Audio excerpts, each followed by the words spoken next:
The train whistle cut through the morning air like a blade, sharp and final. Vivian Hayes pressed her face against the cold window glass, watching the familiar spires of Boston fade into distant memory. Her fingers clutched a single leather satchel, containing everything she owned now: 3 dresses, a worn copy of Mary Wollstonecraft's writings, and $17 in crumpled bills.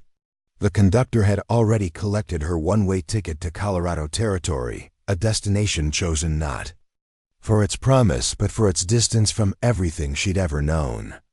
Before we jump back in, tell us where you're tuning in from, and if this story touches you, make sure you're subscribed, because tomorrow I've saved something extra special for you. 6 months ago, she'd been the toast of Beacon Hill society. Engaged to Theodore Pemberton III, heir to the largest shipping fortune in New England. Now she was a pariah, banished not by law but by something far more brutal: the collective judgment of a world that couldn't tolerate a woman who dared to think for herself. The trouble had started innocently enough. At a dinner party hosted by the Pembertons, the conversation had turned to the topic of women's suffrage. While the other ladies tittered behind their fans and changed the subject to more suitable matters like flower arrangements and charity galas, Vivian had done the unthinkable. She'd spoken up. Perhaps, she'd said, setting down her crystal wine glass with deliberate care, women deserve the right to vote precisely because we understand the cost of decisions. We bear children, manage households, and contribute to societies. Fabric just as meaningfully as any man. The silence that followed was deafening. Theodore's mother, Eleanor Pemberton, had gone pale as porcelain. The other guests shifted uncomfortably in their chairs, suddenly finding their dinner plates fascinating. Theodore himself had grabbed her arm under the table, his fingers digging into her skin through her silk gloves. But Vivian hadn't stopped there. Something wild and untamed had awakened in her chest, a voice that refused to be silenced. In fact, I believe women often make superior decisions because we're not clouded by the arrogance that comes with assumed authority. That was the moment. Her life as she knew it ended. The weeks that followed were a masterclass in social destruction. Invitations stopped arriving. Former friends crossed the street to avoid her. Theodore's engagement ring was returned with a cold letter citing fundamental incompatibilities of character and temperament.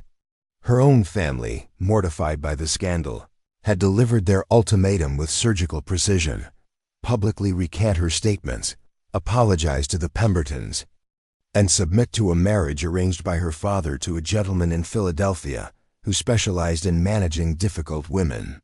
Or face complete DISOWNMEN. Vivian had chosen exile. The train lurched as it rounded a bend, jolting her from her memories. Outside the window, the landscape had transformed from the ordered prettiness of New England to something wilder and more honest. Mountains rose in jagged peaks against an endless sky, and the very air seemed to whisper of possibilities that didn't exist in Boston's suffocating drawing rooms. She opened her satchel and pulled out a newspaper clipping she'd carefully preserved. It was an advertisement for teachers in the Colorado mining towns, promising decent wages and housing for women willing to educate the children of prospectors and settlers. The ad mentioned no requirements about marriage or proper social standing, only the ability to read, write, and maintain order in a classroom. It was the first opportunity she'd seen that asked about her mind rather than her marriage ability. The conductor, a weathered man with kind eyes, paused beside her seat. "First, time west, miss?" Vivian nodded, suddenly aware of how out of place she must look in her tailored traveling dress and polished boots among the rough-hewn passengers heading toward uncertain fortunes. "Colorado's got a way of changing folks," he said, tipping his cap. "Some find it too wild, too honest for their liking. Others discover they were meant for the wildness all along." He moved on before she could respond, but his words settled into her chest like seeds waiting for the right soil dot as the train climbed higher into the mountains.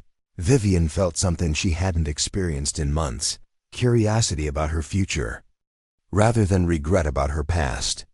She pulled out a small mirror from her satchel and studied her reflection.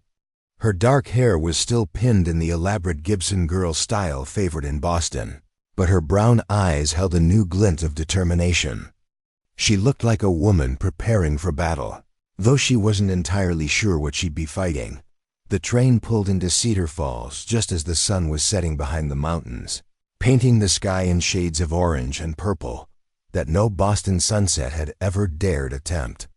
The town was smaller than she'd expected, a collection of wooden buildings scattered along a main street that seemed to end abruptly where the wilderness began. But there was something vital about it, something alive that made her pulse quicken. With anticipation, she gathered her satchel and stepped onto the platform, her boots clicking against the rough planks. The air was thin and sharp, carrying scents of pine and wood smoke and something indefinable that might have been freedom itself. Other passengers dispersed quickly, greeted by family members or heading toward the saloons and boarding houses that lined the main street. Vivian stood alone, consulting the address written on a slip of paper. The Cedar Falls School was a modest building at the edge of town, painted white with green shutters and a bell tower that looked like it had been added as an afterthought. Beside it stood a small cottage with smoke rising from its chimney, her new home and workplace combined. The sight of it should have been daunting, this concrete evidence of how far she'd fallen from her previous life of luxury and privilege. Instead, she felt a strange lightness, as if she'd been carrying a weight for so long she'd forgotten what it felt like to breathe freely. Martha Caldwell, the town's unofficial mayor and the woman who'd hired her through correspondence, emerged from the schoolhouse like a force of nature. She was tall and broad-shouldered, with graying hair pulled back in a practical bun and eyes that seemed to take in everything at once. Her dress was simple but well-made, and she moved with the confidence of someone who'd never doubted her right to take up space in the world. "Miss Hayes, I presume?" Martha's voice carried the slight drawl of someone who'd migrated from the South, but had shed most of her accent along the way. "Welcome to Cedar Falls. I trust your journey wasn't too arduous?" "Not at all," Vivian replied, though in truth the 3-day trip had been the most uncomfortable of her pampered life. "Thank you for this opportunity, Mrs. Caldwell. I'm eager to begin teaching." Martha's eyes studied her with the intensity of someone accustomed to making quick judgments about character. "I'll be frank with you, Miss Hayes. When I received your letter of application, I was curious about why a woman with your obvious education and refinement would want to teach in a mining town. Most ladies of your background consider such work beneath them." Vivian had prepared for this question during the long train ride, but standing here in the mountain air with her old life dissolving like morning mist, she found herself speaking more truthfully than she'd intended. "Perhaps I discovered that my background was beneath me, Mrs. Caldwell." A slow smile spread across Martha's weathered face. "Well said. Come, let me show you your new domain."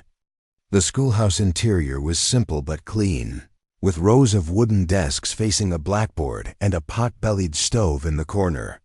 Sunlight streamed through tall windows, illuminating dust motes that danced like tiny spirits in the air. It was nothing like the elaborate private schools of her youth, with their marble columns and imported furnishings, but it felt honest in a way those places never had. "You'll have about 20 students," Martha explained, running her hand along one of the desktops. "Ages range from 6 to 16. Some are quite advanced. Their parents brought education with them from the back east. Others barely know their letters. Mining families mostly, but also ranchers, shopkeepers, a few professional men who came west for fresh starts." "Fresh starts," Vivian repeated, tasting the phrase. "I suppose we all need those sometimes. Indeed we do." Martha's voice held a note of understanding that suggested she knew something about fresh starts herself. "The cottage next door is yours, along with a salary of $40 a month. It's not what you're accustomed to, I'm sure, but it's honest work, honestly paid. $40 a month. In Boston, Vivian's dress allowance alone had been triple that amount. But as she looked around the simple classroom, she felt richer than she had in months. This was hers, earned by her abilities, rather than inherited through her father's wealth or promised through an advantageous marriage. "There's just one thing I should mention," Martha continued, her voice taking on a more serious tone. "Cedar Falls isn't Boston. We do things differently here. Women vote in our local elections, run businesses, speak their minds at town meetings. Some folks find that ... unsettling." Vivian's heart skipped. "And you're telling me this because I suspect you'll find it liberating." Martha's eyes twinkled with something that might have been mischief. "Word travels fast in small towns, Miss Hayes. I may not know the details of why you left Boston, but I know it wasn't because you were too quiet or agreeable." Heat rose in Vivian's cheeks, but Martha's expression held no judgment, only curiosity and perhaps a touch of approval. "I believe in speaking honestly," Vivian said carefully. "Good. This town has no use for women who apologize for having brains." Martha moved toward the door, then paused. "Dinner's at the boarding house if you're hungry. Most of the unmarried folks eat there. It's run by Agnes Murphy, and she sets a fine table. Good place to meet your neighbors." After Martha left, Vivian stood alone in her new classroom, listening to the silence settle around her like a blanket. Through the windows, she could see the mountains rising against the darkening sky, vast and uncompromising and beautiful in their wildness. For the first time in months, she didn't feel small or ashamed or wrong. She felt like herself, whoever that might turn out to be. She walked to the cottage and lit the oil lamps Martha had left ready. The space was modest but comfortable, with a sitting room, a bedroom barely large enough for the iron bedstead and dresser, and a kitchen with a wood-burning stove. Her trunks, shipped ahead from Boston, sat waiting in the bedroom corner. She opened one and pulled out her teaching materials, books, slate, chalk, and a globe that had been her father's gift when she'd first expressed interest in education. As Atu. She arranged her few possessions. Vivian caught sight of herself in the small mirror above the dresser. She looked different already, though she couldn't quite identify how. Perhaps it was the way she held her shoulders, or the light in her eyes, or simply the absence of the constant tension she'd carried in Boston like a too-tight corset. The sound of laughter drifted through her window from the boarding house down the street. It was unrestrained and joyful, the kind of laughter she'd rarely heard in the refined salons of her youth. Suddenly hungry for human connection, she changed into a simpler dress and made her way toward the warm light spilling from the boarding house windows. Preparing and narrating this story took us a lot of time, so if you are enjoying it, subscribe to our channel. It means a lot to us. Now back to the story. Agnes Murphy was exactly what Vivian had hoped for, a round, cheerful woman with flour on her apron and a laugh that could probably be heard 3 counties away. The dining room was full of conversation and the clink of cutlery against plates, and the smell of beef stew and fresh bread made Vivian's stomach growl audibly. "You must be our new teacher," Agnes called out before Vivian had even fully entered the room. Come in, come in. There's plenty of room at the table, and I've got stew that'll stick to your ribs."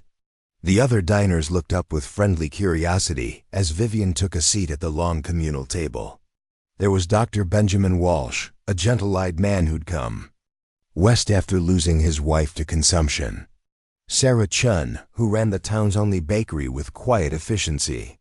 Tom Richardson, a grizzled prospector who spoke in colorful metaphors. And several other residents whose names blurred together in a warm rush of introductions. "What brings you to Cedar Falls?" asked Dr. Walsh as Agnes set a steaming bowl before Vivian. It was the question she'd been dreading, but something about the straightforward friendliness around the table made her answer honestly. "I needed a place where being myself wasn't considered a character flaw." Tom Richardson let out a bark of laughter. "Hell, miss, you'll fit right in. Half the folks in This town are here because they were too something for wherever they came from. Too stubborn, too wild, too honest, too different. Too unwilling to pretend they were smaller than they actually were, added Sarah Chun quietly, and several heads around the table nodded in understanding. As the evening wore on, Vivian found herself relaxing in a way she hadn't in months. These people didn't care about her family's social standing, or her former engagement, or the scandal that had driven her from Boston. They cared about whether she could teach their children, and whether she'd contribute to their community.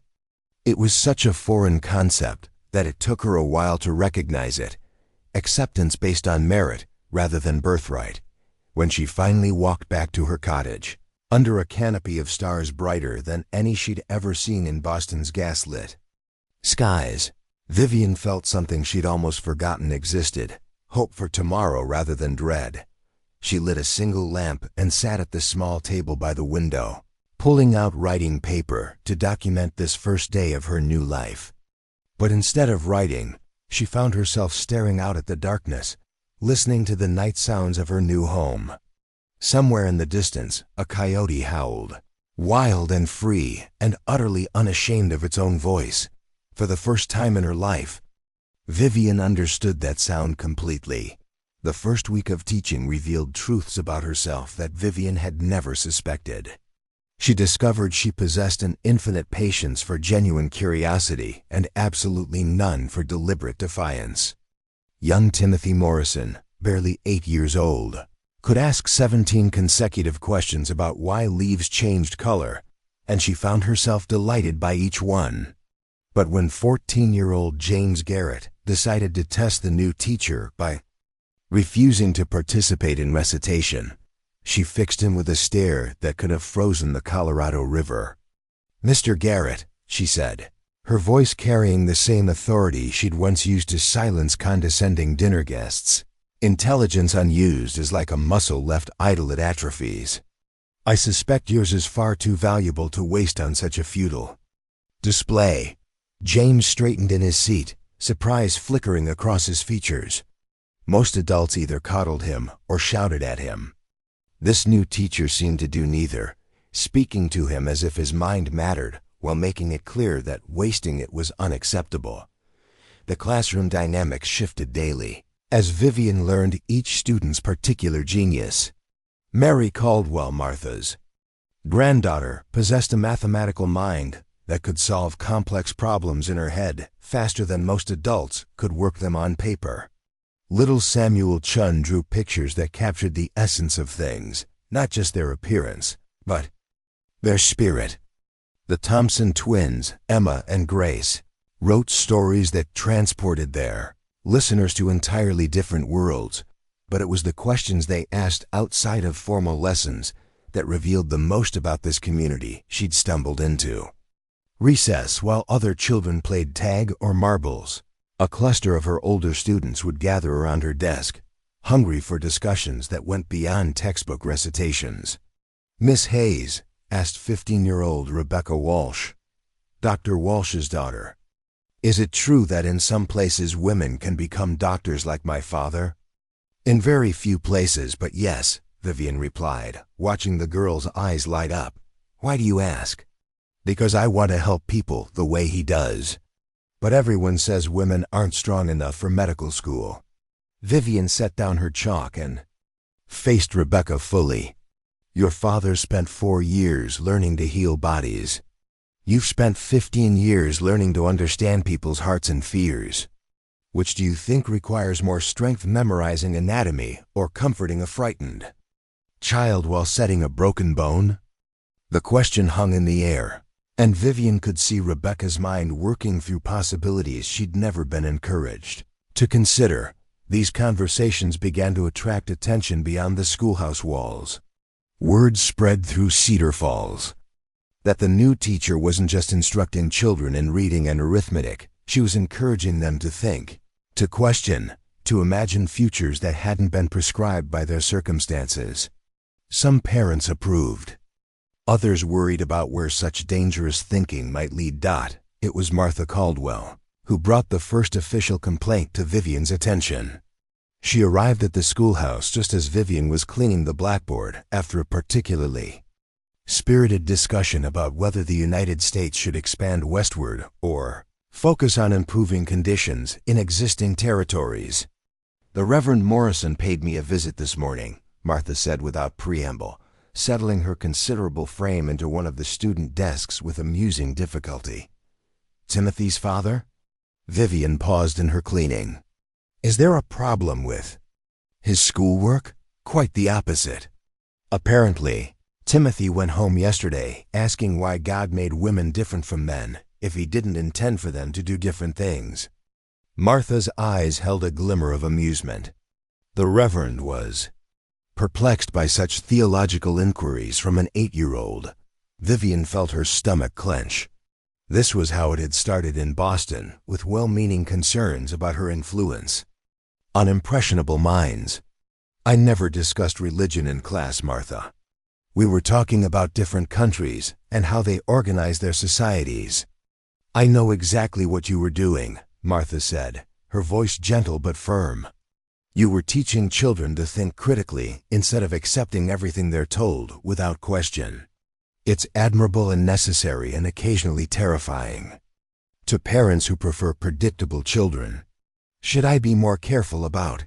"Absolutely not." Martha's interruption was swift and decisive. "This town needs someone willing to prepare these children for a world that's changing faster than their parents can imagine. But you should know that not everyone appreciates progress." As if summoned by their conversation, the schoolhouse door opened with enough force to rattle the windows. The man who entered was tall and imposing, with steel-gray hair and the kind of rigid posture that suggested military training. His clothes were expensive but practical, and he moved with the confidence of someone accustomed to having his presence noted and respected. "Mrs. Caldwell," he said, nodding briefly at Martha before fixing his attention on Vivian. "Miss Hayes, I presume? I'm Colonel Harrison Bradford. My daughter Susan is in your class." Vivian recognized the name Susan Bradford, was a quiet 12-year-old with intelligent eyes who rarely spoke unless directly addressed. She was also one of the most perceptive students in the class, often asking questions that revealed she'd been thinking deeply about subjects long after lessons ended. "Colonel Bradford," Vivian replied carefully. "Susan is an excellent student. Her essay on the differences between mountain and prairie ecosystems was remarkably insightful." "Yes, well, that's precisely what I've come to discuss." The colonel's voice carried the crisp authority of someone accustomed to being obeyed without question. "Susan has been asking some rather unusual questions at home lately.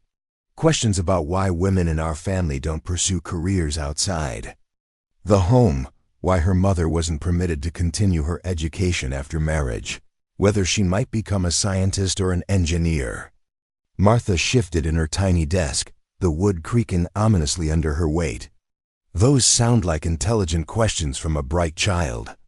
They sound like the questions of a child whose mind has been filled with inappropriate ideas about women's roles and responsibilities." The colonel's gaze never left Vivian's face. "I sent Susan to school to learn reading, writing, and arithmetic, not to have her natural contentment with feminine pursuits undermined by radical theories about women's capabilities." The familiar anger rose in Vivian's chest, the same fury that had erupted at that Boston dinner party when she'd finally refused to stay silent. But this time, instead of the reckless words that had destroyed her previous life, she found herself speaking with calm precision. "Colonel Bradford, in my classroom, I teach children to observe the world around them and draw logical conclusions from evidence. Susan observed that her mother is highly intelligent. Notice that this intelligence isn't being utilized in ways that benefit society, and wondered why. If you find that line of reasoning inappropriate, perhaps the issue isn't with my teaching methods." The silence that followed was so complete that Vivian could hear her own heartbeat.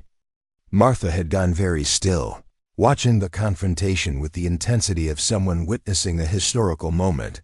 Colonel Bradford's face had darkened, But when he spoke, his voice remained controlled.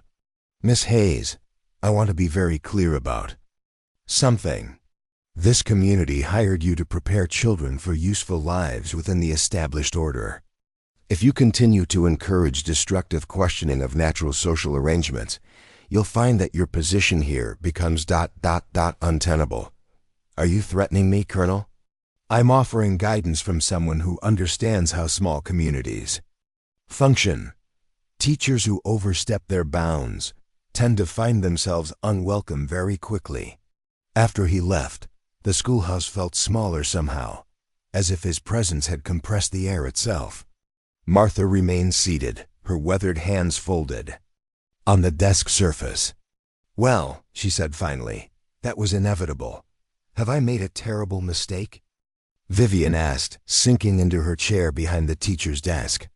"Am I about to lose another life because I can't keep my opinions to myself?"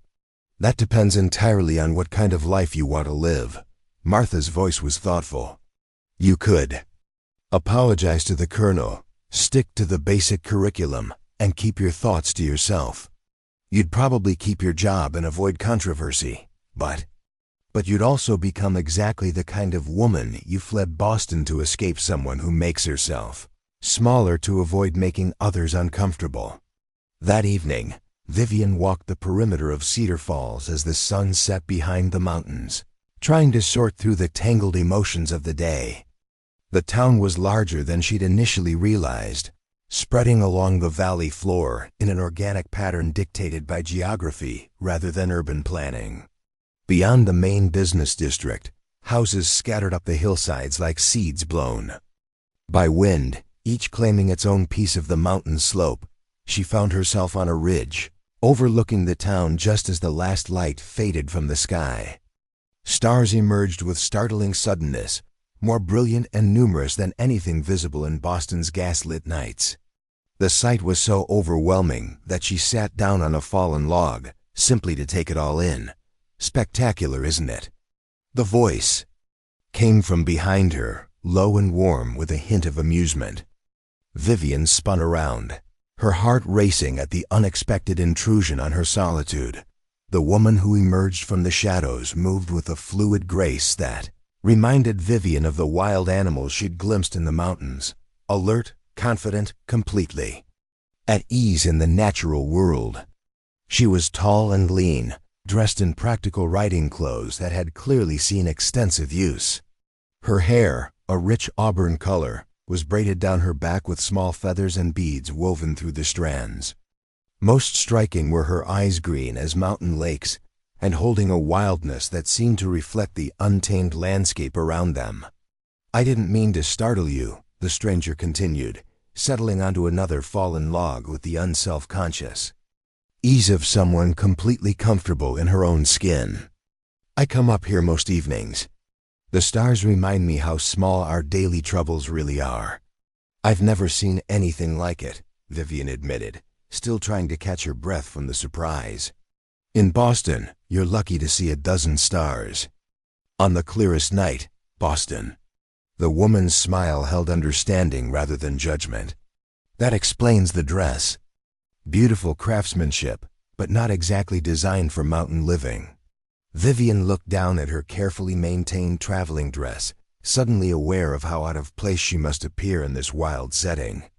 "I suppose I'm still learning how to dress for this life. This life has a way of teaching you what you need to know, whether you think you're ready or not." The stranger extended a hand in introduction. "I'm Dakota Sinclair. I run a guide service for folks who want to explore the wilderness areas around here." "Vivian Hayes, I'm the new teacher at the Cedar Falls School." "Ah, the infamous Miss Hayes." Dakota's grin widened. "Word travels fast in small towns. I heard you've already managed to ruffle some prestigious feathers." Heat rose in Vivian's cheeks. "News of my impropriety has reached even the wilderness guides. News of your backbone has reached everyone with ears.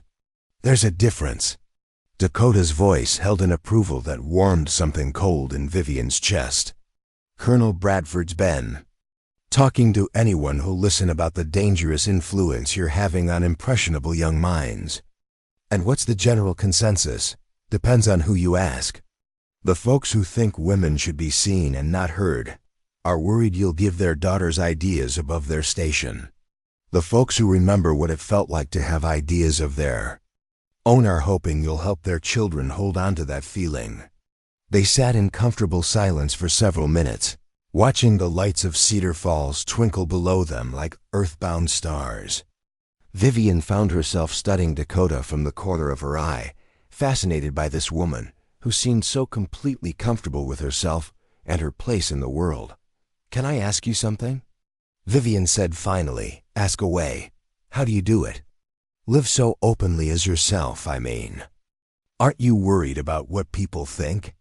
Dakota considered the question seriously. "I spent the first 20 years of my life worrying about what people thought. Wore the right clothes, said the right things, married the right man. Nearly killed the person I actually was. You were married? For 3 miserable years to a man who thought a wife was just another possession to display his success. He wanted me to host tea parties and discuss the weather while my soul died a little more each day."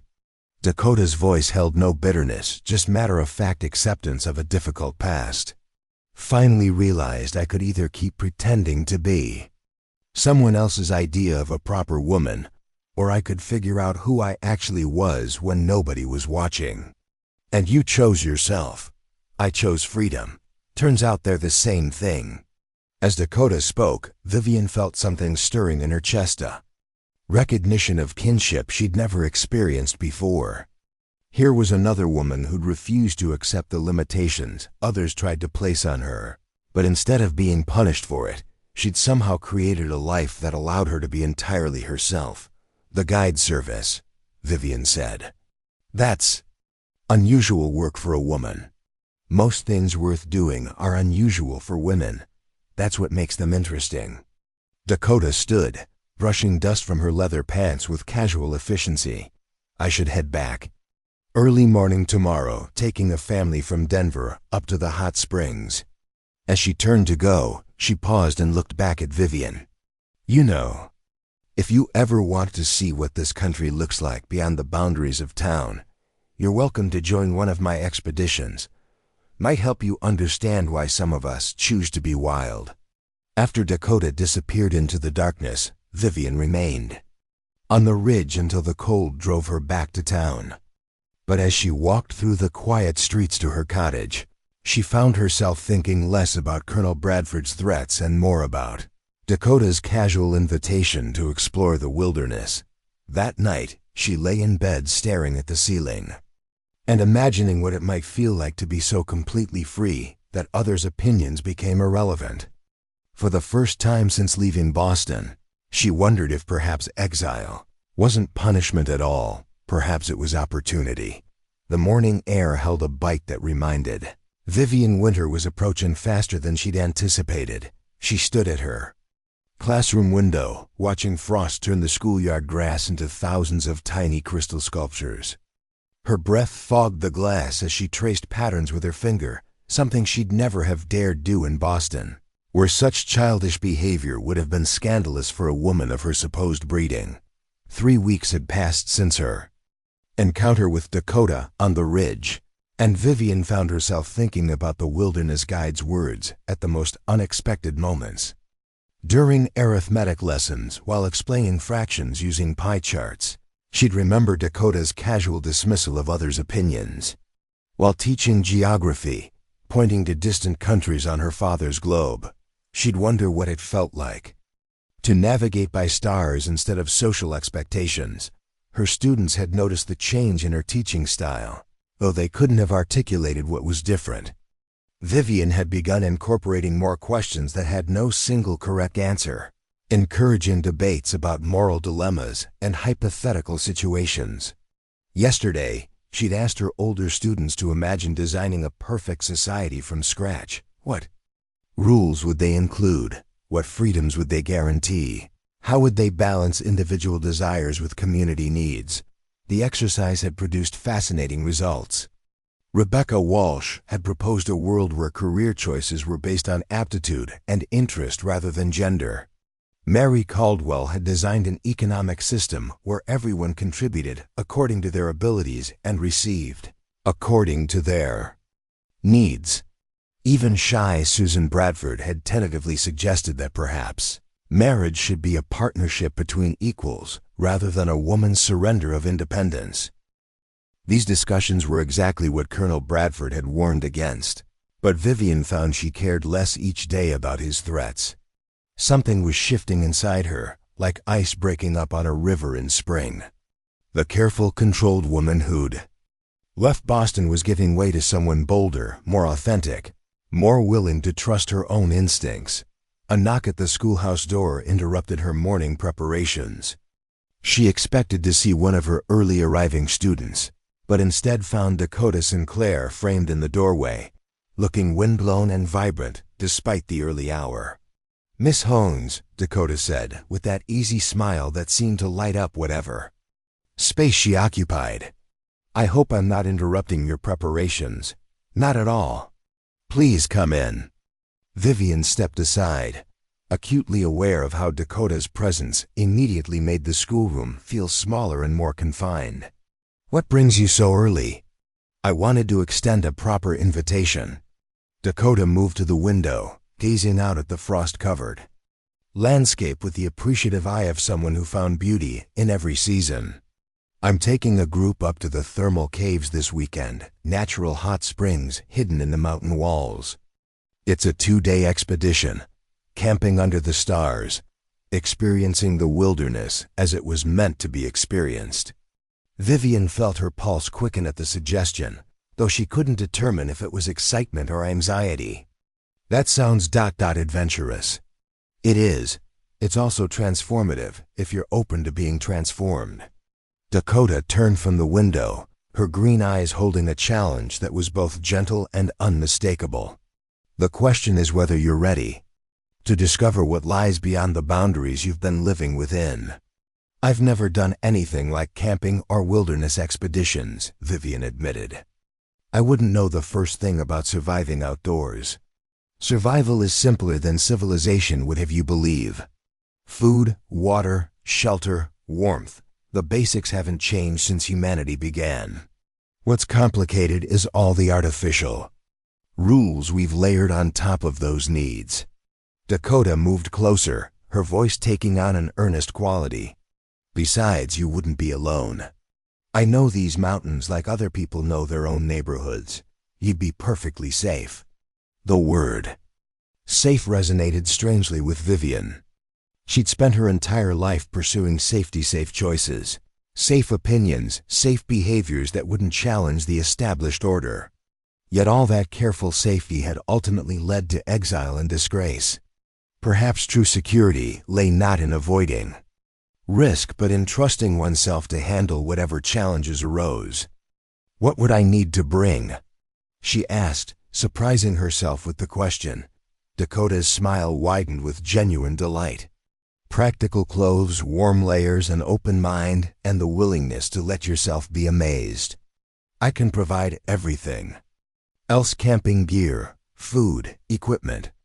After Dakota left, Vivian found herself unable to concentrate on her lesson plans. The idea of spending 2 days in the wilderness seemed simultaneously terrifying and irresistible. She'd never slept anywhere but proper bedrooms with 4 walls and a roof. She'd never cooked food over an open fire or navigated by anything other than well-marked streets. The practical challenges seemed insurmountable, but underneath the practical concerns lay something deeper, a hunger for experiences that couldn't be found within the confines of respectable society. Dakota represented possibilities Vivian had never dared imagine for herself, ways of being female that had nothing to do with pleasing others or fitting predetermined molds. Her Friday classes passed in a blur of distraction. She found herself gazing out the windows at the mountains, wondering what secrets they held, what it would feel like to stand on their peaks and see the world spread below like a vast map of possibilities. Her students noticed her preoccupation. but attributed it to the approaching weekend, unaware their teacher was contemplating the most radical decision of her life.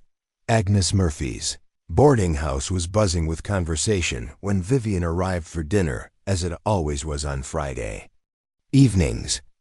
The weekly rhythm of the mining town meant Friday nights were for relaxation, storytelling, and planning weekend activities. Vivian had grown to treasure these communal meals, so different from the formal, stilted dinners of her Boston upbringing. "You look like someone wrestling with a momentous decision," observed Dr. Walsh, as Vivian took her usual seat at the long table. "Is it that obvious?" she asked, accepting a plate of Agnes's famous beef stew. "Your mind's somewhere else entirely," said Sarah Chun with gentle amusement. "Somewhere much more interesting than our Friday evening chatter, I'd guess." Tom Richardson, the grizzled prospector, looked up from his meal with interest.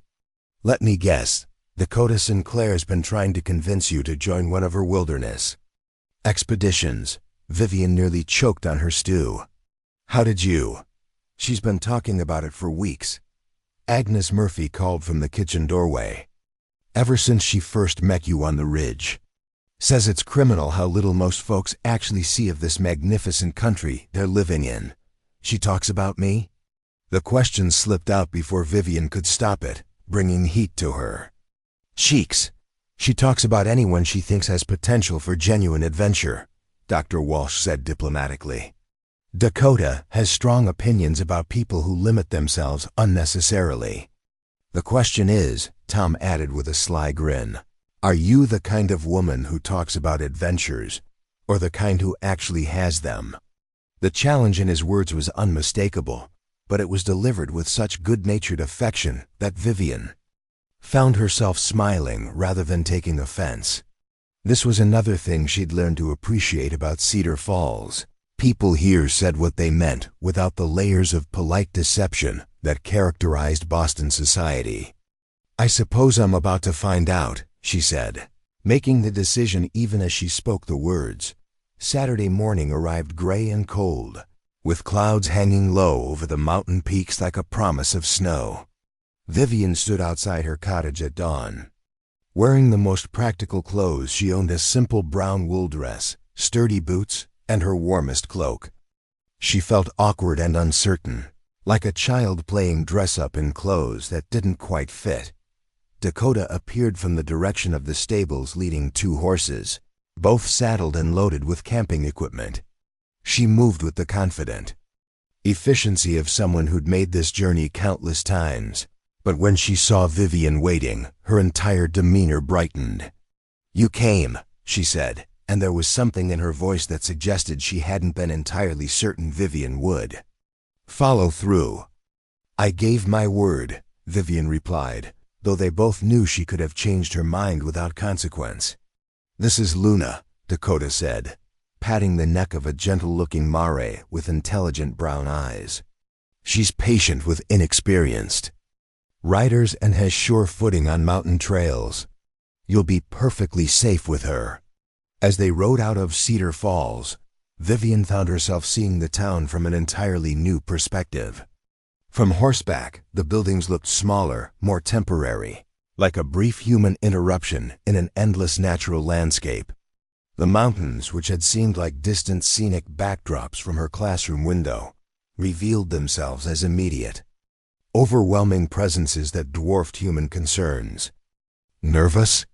Dakota asked as they followed a winding trail up into the foothills. "Terrified," Vivian admitted, "but also exhilarated." "Good. Fear and excitement are often the same emotion wearing different masks. The trick is learning to recognize which one you're actually feeling." They rode for hours through landscapes that shifted dramatically as they gained elevation. Pine forests gave way to aspen groves where golden leaves created cathedral-like corridors of light. Rocky outcroppings revealed geological stories spanning millions of years. Streams cascaded down mountainsides in musical waterfalls that seemed to sing of ancient secrets. Vivian had never experienced such profound silence. In Boston, There was always noise, carriages, voices, the mechanical sounds of industry. Here, the quiet was so complete it felt alive, broken only by the soft sounds of their horses' hooves and the whisper of wind through pine needles. "What are you thinking?" Dakota asked during one of their rest stops as they watered the horses beside a crystal-clear stream. "I'm thinking I've lived my entire life without understanding what the word space actually means," Vivian replied, gazing up at the vast blue sky stretching endlessly above them. "In Boston, even outdoors, you're always enclosed by buildings or social expectations, or other people's ideas of who you should be. This is the first place I've ever been where I feel unlimited." Dakota nodded with deep understanding. "That's exactly why I brought you here. Not everyone can handle that kind of freedom. Some people find it overwhelming, all that possibility, and others discover they were meant for the vastness all along." As afternoon faded toward evening, they reached their destination, a hidden valley where natural hot springs had carved pools in the living rock. Steam rose from the water like earthbound clouds, and the entire area felt charged with primal energy, as if they'd stumbled upon one of the Earth's secret places. "This is incredible," Vivian breathed, dismounting from Luna with Dakota's assistance. "How did you find this place?" "The Ute people have known about these springs for generations. They shared the location with me when I helped guide their elder to the trading post in Denver a few years back." Dakota began unloading camping equipment with practiced efficiency. They consider these waters sacred healing for both body and spirit. As Dakota set up their camp, Vivian found herself studying this remarkable woman with new appreciation. There was something profoundly attractive about Dakota's complete competence. The way she moved through this wild environment as if she belonged to it entirely. In Boston, Vivian had been surrounded by men who demonstrated their worth through financial success or social connections. Dakota's worth was demonstrated through her ability to thrive in places where such artificial measures meant nothing. "Can I help?" Vivian asked, feeling useless as she watched Dakota efficiently arrange their sleeping area and prepare for dinner. "You can gather kindling for the fire. Small, dry branches and pine needles. Nothing bigger than your wrist." The simple task gave Vivian something to focus on, and she found unexpected satisfaction in learning to distinguish between wood that would burn well and wood that would only smoke. Dakota had been right about survival being simpler than civilization. Suggested the basic requirements were straightforward, even if the execution required skills she'd never needed to develop. As darkness fell, they sat beside their campfire eating a dinner of beans and cornbread, the flames casting dancing shadows on the surrounding rocks. The thermal pools glowed mysteriously in the firelight, and the silence was so profound that Vivian could hear her own heartbeat. "Thank you," she said softly. "For what?" "For showing me this. For helping me understand that there are ways of living I never knew existed." Dakota studied her across the fire, those green eyes reflecting the flames like forest pools.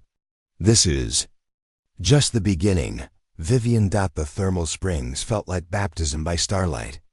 Vivian lowered herself into the natural stone pool as steam rose around her like incense. The mineral-rich water so perfectly heated, it seemed to dissolve every tension she'd carried in her body for months. Above them, the Milky Way spread across, an obsidian sky with such brilliance that she could hardly believe she'd lived 26 years without truly seeing it. "The Ute call this place where spirits bathe," Dakota said from the adjacent pool, her voice soft with reverence. "They believe the springs wash away everything that doesn't serve your true purpose." Vivian closed her eyes and let herself sink deeper into the healing waters. What if you don't know what your true purpose is? Then the spirits help you remember. They soaked in comfortable silence as the night deepened around them. Vivian had never been naked outdoors before, had never felt mountain air against her bare skin or experienced the strange intimacy of sharing such primal comfort with another person. Every sensation was new, raw, electric. She felt simultaneously vulnerable and powerful, as if she were discovering a version of herself that had been buried under layers of propriety and expectation. When they finally emerged from the springs, wrapping themselves in thick wool blankets Dakota had brought, Vivian felt fundamentally altered. Her skin tingled with more than just the mineral water's effects. Something deeper had shifted, like tectonic plates realigning in her soul. "How do you do it?" she asked as they settled beside the dying fire, wrapped in their blankets like ancient priestesses conducting ritual. "Live so completely according to your own compass." Dakota stirred the coals with a long stick, sending sparks spiraling into the star-filled darkness. "It took practice and courage, and accepting that some people will never understand or approve. Weren't you afraid? When you left your marriage, when you decided to guide expeditions instead of hosting tea parties?" "Terrified," Dakota admitted. "But I was more afraid of disappearing entirely, of becoming so small and quiet that I ceased to exist even in my own life." Vivian pulled her blanket tighter, not from cold, but from the intensity of recognition. That fear of disappearing, she knew it intimately. It had haunted her throughout her engagement to Theodore, the growing sense that she was becoming translucent, fading like a photograph left too long in sunlight. "Tell me about Boston," Dakota said. "What was your life like before you came here?"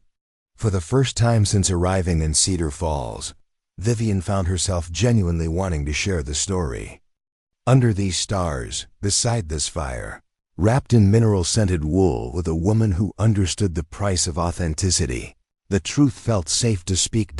She told Dakota about the suffocating rounds of social obligations, the careful management of opinions to avoid offense, the slow strangling of every genuine thought or feeling.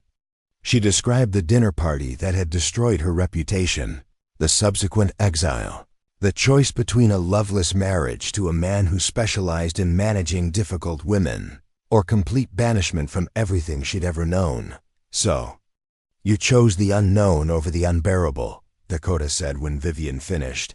"I chose honesty over security. Some days I wonder if that was wisdom or madness. The best choices usually feel like both."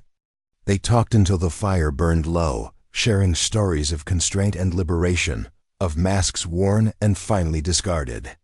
Dakota spoke of her own journey, the suffocating marriage to a Denver businessman who'd wanted a decorative wife. Gradual realization that she was dying inside the cage of his expectations. The terrifying day she'd walked away from financial security to pursue an impossible dream of freedom. "The hardest part," Dakota said, "wasn't leaving him. It was learning to trust my own judgment after years of having every decision filtered through someone else's approval." "Yes," Vivian whispered, feeling tears she hadn't expected. "Exactly that." When they finally settled into their bedrolls beneath the vast canopy of stars, Vivian lay awake for hours, not from discomfort, but from the overwhelming sense that she was exactly where she belonged. The ground beneath her sleeping bag was harder than any bed she'd ever known, but it felt more real, more honest than all the feather mattresses and silk sheets of her privileged past. Morning arrived with a symphony of bird calls and the gentle sound of water moving over stone. Vivian woke to find Dakota already up, brewing coffee over a rekindled fire with the same easy competence she brought to everything. The sight of this capable woman moving through her morning routine in the wilderness filled Vivian with an emotion she couldn't quite name: admiration, mixed with longing, mixed with something that felt dangerously like hope. "Sleep well?" Dakota asked, offering her a steaming cup of the strongest coffee she'd ever tasted. "Better than I have in months," Vivian replied honestly. "I dreamed I could fly. Dreams like that usually mean you're ready to." They broke camp efficiently, Dakota teaching Vivian how to pack gear properly, how to leave no trace of their presence, how to read the morning sky for signs of changing weather. Each lesson felt like more than practical instruction. It was education in self-reliance, in trusting her own capabilities, in believing she could handle whatever challenges arose. Ride back to Cedar Falls took a different route, following high mountain ridges that offered panoramic views of the valley below. From this elevation, the town looked like a child's toy village, charming but insignificant against the vast backdrop of wilderness. Vivian found herself reluctant to descend back into that smaller world of human complications and social expectations. "Regrets?" Dakota asked, as if reading her thoughts. "None about coming. Many about going back." "Who says you have to go back to being the same person who left?" The question haunted Vivian as they rode down the mountain trail. She felt fundamentally changed by the experience, more confident, more connected to her own instincts, more willing to trust her judgment about what she needed and wanted. But would Cedar Falls allow her to be this new version of herself, or would social pressure force her back into the constrained role of respectable schoolteacher? They reached town just as the afternoon was fading into evening, and Vivian was surprised by how foreign the main street looked after only 2 days away. The buildings seemed unnecessarily confining, the orderly grid of streets arbitrary and limiting after the organic beauty of mountain trails. "Thank you," she said as they unsaddled the horses outside Dakota's small cabin at the edge of town, "for everything. For showing me who I might become." Dakota's hand found hers, warm and calloused and completely steady. "This doesn't have to be the end of anything, Vivian. It can be the beginning." The touch sent electricity through Vivian's entire body, an awareness so intense she almost stepped back in alarm. But Dakota's eyes held hers with such honest affection that instead of retreating, she found herself moving closer. "I don't know how to do this," Vivian whispered, not entirely sure what this was, but knowing it involved stepping further outside every boundary she'd ever known. "Neither did I, at first. But some things don't require knowing how, they just require being willing." Monday morning brought Vivian back to her classroom with a perspective so altered she might have been returning from another planet. Her students noticed the change immediately, though they couldn't have articulated what was different. She moved with new confidence, spoke with greater authority, and asked questions that seemed to come from genuine curiosity rather than pedagogical obligation. "Miss Hayes," young Timothy Morrison said during their morning geography lesson, "you look different, happier." "Do I?" she asked, surprised by the observation from an 8-year-old. "Like you found something you were looking for," added Rebecca Walsh thoughtfully. Perhaps she had. The weekend in the wilderness had shown her possibilities she'd never imagined, ways of being female that had nothing to do with seeking approval or avoiding controversy. She'd discovered reserves of strength and competence she hadn't known she possessed, and more importantly, she'd experienced what it felt like to be completely herself without apology. The change in her teaching was subtle but significant. She encouraged more debate, asked harder questions, and responded to her students' curiosity with the kind of honest engagement she'd found with Dakota beside the campfire. When Susan Bradford asked whether women might someday become doctors, or lawyers or scientists, Vivian answered with conviction rather than cautious diplomacy. "Why shouldn't they?" she said, meeting Susan's eyes directly. "Intelligence, compassion, and dedication aren't distributed according to gender. If you have the mind for medicine or law or scientific research, the only question is whether you have the courage to pursue it despite those who might tell you it's impossible." The transformation didn't go unnoticed. By Wednesday, Martha Caldwell appeared at the schoolhouse again, but this time her expression held curiosity rather than concern. "You went camping with Dakota Sinclair," Martha said without preamble. It wasn't a question, and Vivian didn't treat it as one. "I did. How was it?" "Educational," Vivian replied carefully, unsure how much of her experience she was ready to share. Martha's weathered face creased into a knowing smile. "I imagine it was. Dakota has a gift for helping people discover who they really are when nobody's watching. Is that ... problematic? From the school board's perspective?" That depends entirely on who you've discovered yourself to be.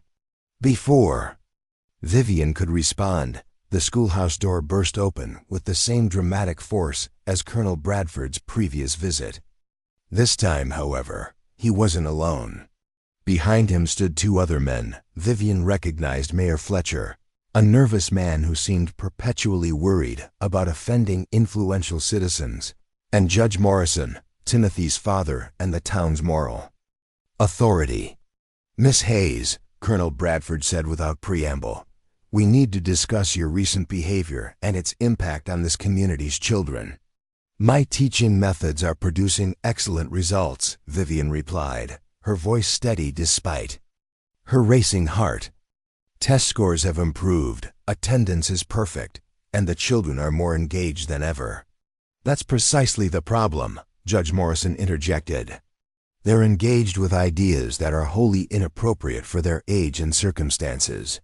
Such as questioning established social orders," Mayor Fletcher said nervously.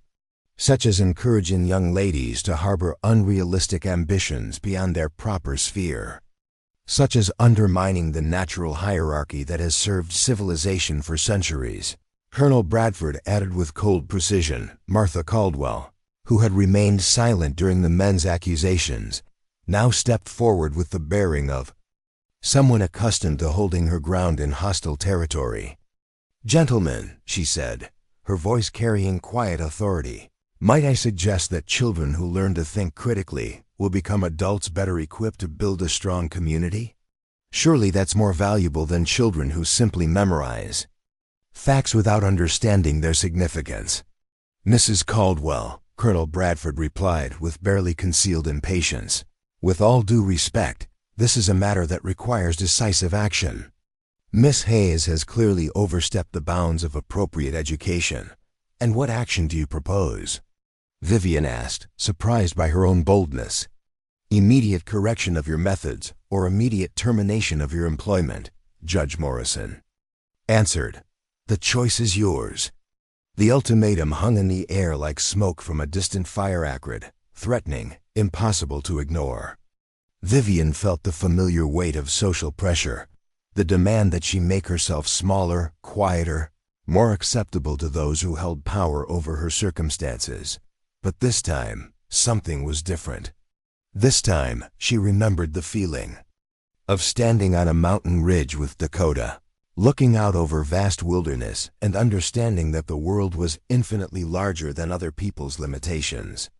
This time, she had experienced her own competence, her own judgment, her own worth independent of anyone else's approval. "Gentlemen," she said, her voice clear and unwavering, "I appreciate your concerns. However, I believe the children in my care deserve to learn not just facts, but how to think. If that makes my position here untenable, then perhaps this isn't the right community for the kind of education these children deserve."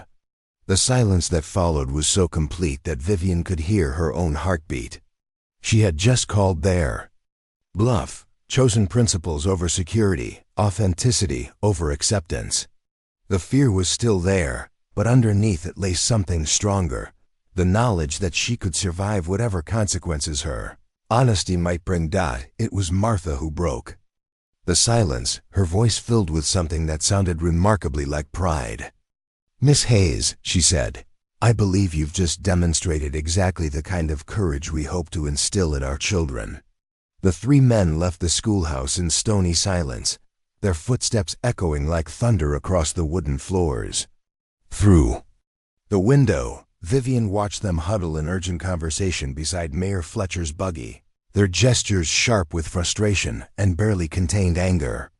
She had crossed a line from which there would be no graceful retreat, and they all knew it.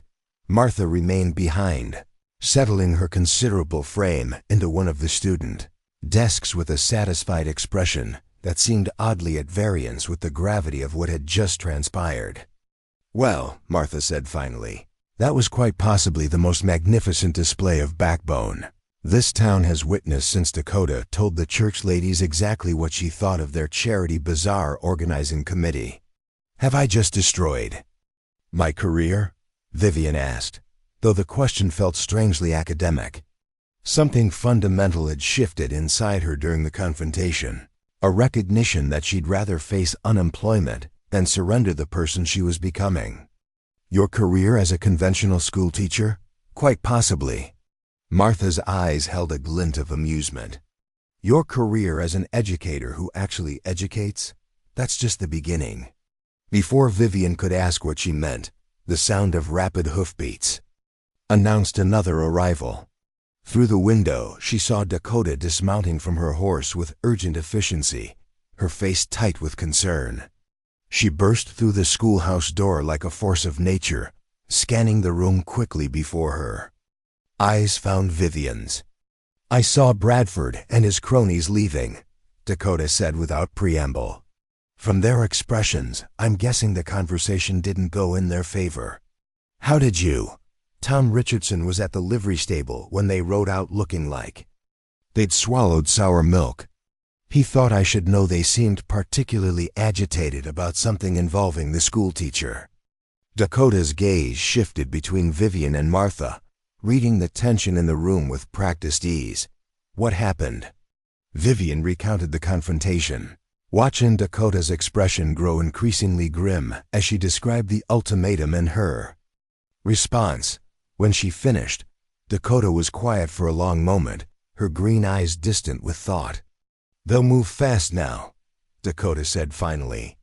"Bradford doesn't make idle threats, and he has enough influence to make things very difficult. For you.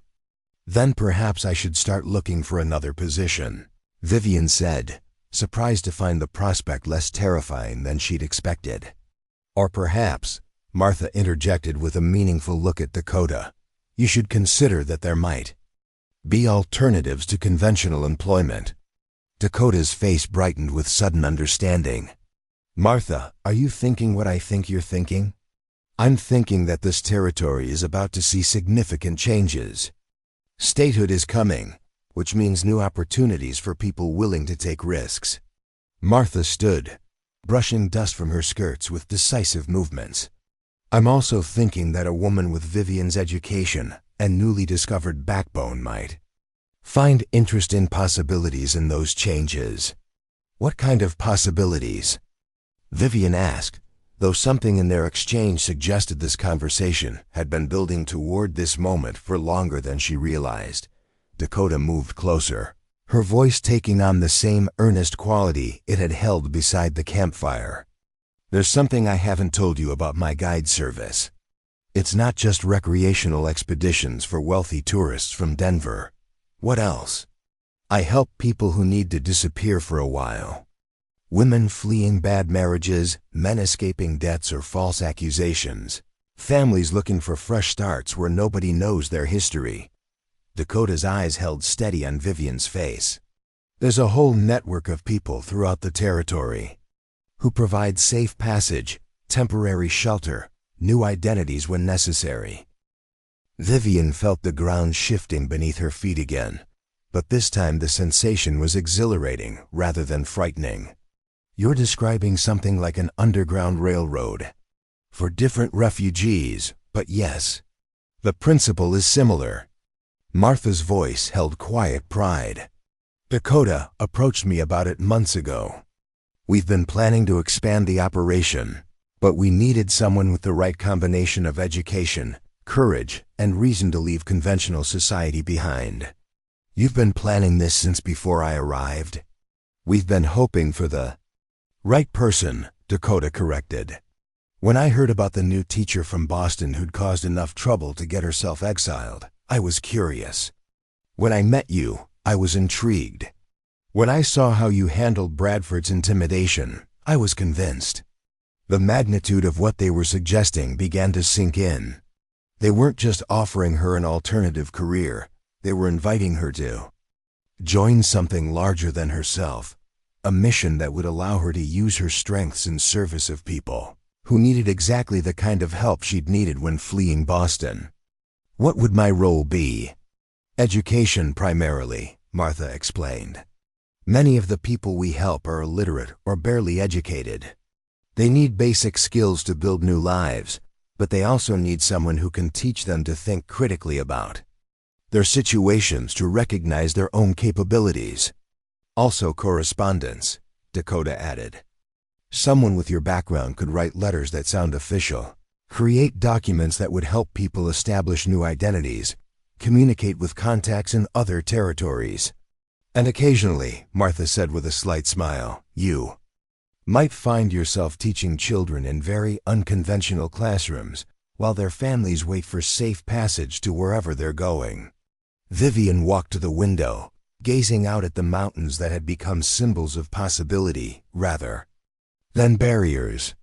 The offer they were making represented everything she'd never dared dream for herself: work that mattered, companions who valued her mind, freedom to be completely authentic about her beliefs and values. What about the school board? Colonel Bradford won't simply forget about my defiance. Let me worry about Bradford, Martha said with steel in her voice. I've been dealing with pompous men who mistake volume for authority since before you were born. Besides, the territorial government has been pressuring local communities to improve educational standards. If Bradford forces out a teacher who's actually improving student performance, he'll have some explaining to do to officials in Denver.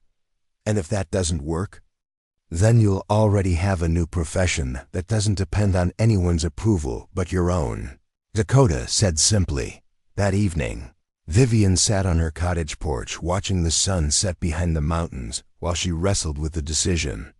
The safe choice would be to apologize to Bradford, modify her teaching methods, and hope to salvage her position. She'd done similar calculations in Boston, choosing temporary peace over long-term authenticity, and the results had been disastrous. Bold choice was to trust these women who seemed to see potential in her that she was only beginning to recognize in herself. It meant abandoning the security of conventional employment for work that was both dangerous and deeply meaningful. It meant committing herself fully to the person she'd discovered in the wilderness, rather than retreating to the safety of social expectations. As if summoned by her thoughts, Dakota appeared at the cottage gate, carrying a basket that smelled deliciously of fresh bread and something savory. Agnes thought you might not feel like cooking tonight, Dakota said, settling onto the porch steps beside Vivian's chair. She may have been right. You look like someone wrestling with the meaning of existence. Close enough, Vivian admitted, accepting a bowl of what turned out to be excellent chicken stew. I keep thinking about something you said at the Springs about learning to trust your own judgment. What about it? Every rational calculation tells me your offer is insane. I'd be giving up a respectable profession for work that could get me arrested or worse. I'd be aligning myself with activities that most people would consider criminal. And what does your judgment tell you, apart from rational calculations? Vivian set down her bowl and looked directly into Dakota's eyes. That? I've never felt more myself than I have since meeting you. That the work you're describing would use everything I'm good at in service of something I believe in. That conventional respectability has never brought me anything but misery. Then what's holding you back? Fear, mostly. And old habits of thinking I need permission to make major life changes. Dakota reached over and took Vivian's hand, her touch sending that familiar electric current through Vivian's entire body. Permission granted, she said with mock solemnity, then smiled. From someone who thinks you're capable of absolutely anything you set your mind to. The simple declaration hit Vivian like a physical force. When had anyone ever expressed such uncomplicated confidence in her abilities? Theodore had valued her beauty and social connections. Her family had valued her marriageability. Her students appreciated her teaching, but they were children whose opinions carried little weight in the adult world. Dakota saw her as a complete person, capable of making her own choices and handling their consequences. The recognition was so overwhelming that Vivian felt tears rising in her throat. I want to say yes, she whispered, then say yes, just like that, just like that. The next morning brought news that Colonel Bradford and his allies had indeed moved quickly. Mayor Fletcher appeared at the schoolhouse before classes began, his nervous demeanor even more pronounced than usual. He couldn't quite meet Vivian's eyes as he delivered the message that the school board would be meeting in an emergency session that afternoon to discuss irregularities in educational methodology. "I'm sorry, Miss Hayes," he said, wringing his hat in his hands. "Bradford's convinced the others that you're a disruptive influence. He's demanding immediate action." "What kind of action?" "Dismissal, most likely. Unless you're willing to make a public apology and promise to restrict your teaching to an approved curriculum." Vivian felt a strange calm settle over her as she realized the decision had been made for her. "Thank you for the warning, Mayor Fletcher. I appreciate your honesty." That afternoon, while the school board debated her fate in the town hall, Vivian taught what might be her final classes with a sense of liberation she'd never experienced. Without the pressure of protecting her position, she found herself speaking more freely than ever before. "Learning to think for yourselves," she told her students, "is the most important skill you'll ever develop. Not because thinking will always lead you to comfortable conclusions, but because it will lead you to true ones." Rebecca Walsh raised her hand. "What if thinking for yourself gets you in trouble?" "Then you have to decide whether the trouble is worth the truth," Vivian replied, "and whether the kind of life that avoids all trouble is really worth living." After the students left, Vivian remained in the classroom, packing her personal belongings. With methodical efficiency, she felt oddly peaceful about the prospect of dismissal. As if some essential weight had been lifted from her shoulders, Martha arrived just as Vivian was wrapping her father's globe in brown paper. "The board voted," Martha announced without preamble. "Bradford got his way, as expected. Effective immediately, your services are no longer required." "And how do you feel about that decision, as the person who hired me?" Martha's weathered face broke into a fierce grin. "Like I've just been relieved of the responsibility of containing someone who was meant for much bigger things." That evening, the three women met in Dakota's cabin to finalize plans for Vivian's transition to her new life. The cabin was larger than it appeared from outside, with a main room dominated by a stone fireplace and walls lined with books, maps, and what appeared to be official documents from various territorial offices. "The beauty of our operation," Dakota explained as she spread maps across her kitchen table, "is that it's completely legal on the surface. I'm a licensed guide. Martha handles legitimate business transactions, and you'll be an independent educator, providing services to families in remote areas." "What about the less legal aspects?" "Those happen in the spaces between the official activities," Martha said with a slight smile. "A guide leading a family to a new homestead might discover they need documents corrected due to clerical errors. An educator teaching children might find their students require new names to protect them from dangerous relatives. We help people who fall through the cracks of a system that wasn't designed to protect them," Dakota added. "Women fleeing violent husbands, families escaping religious persecution, individuals whose only crime was loving the wrong person or thinking the wrong thoughts." As they talked late into the night, Vivian felt pieces of her life rearranging themselves into patterns she'd never imagined possible. The exile that had seemed like punishment was revealing itself as liberation. The banishment that had appeared to close doors was opening entirely new worlds. "There's one more thing," Dakota said as they prepared to part for the evening. "This work, it's not something you can do halfway. Once you commit to helping people escape their circumstances, you become someone who lives outside conventional society's protection. Are you prepared for that?" Vivian thought of the thermal springs where she'd felt her old self dissolving like mineral deposits in healing water. She thought of the mountain ridges where she'd discovered the vastness of possibility. She thought of the classroom where she'd finally chosen truth over safety. "I've been outside conventional society's protection since the moment I refused to apologize for having opinions," she said. At least this way, I'll be outside it on purpose, doing work that matters. Dakota's smile could have lit the entire valley.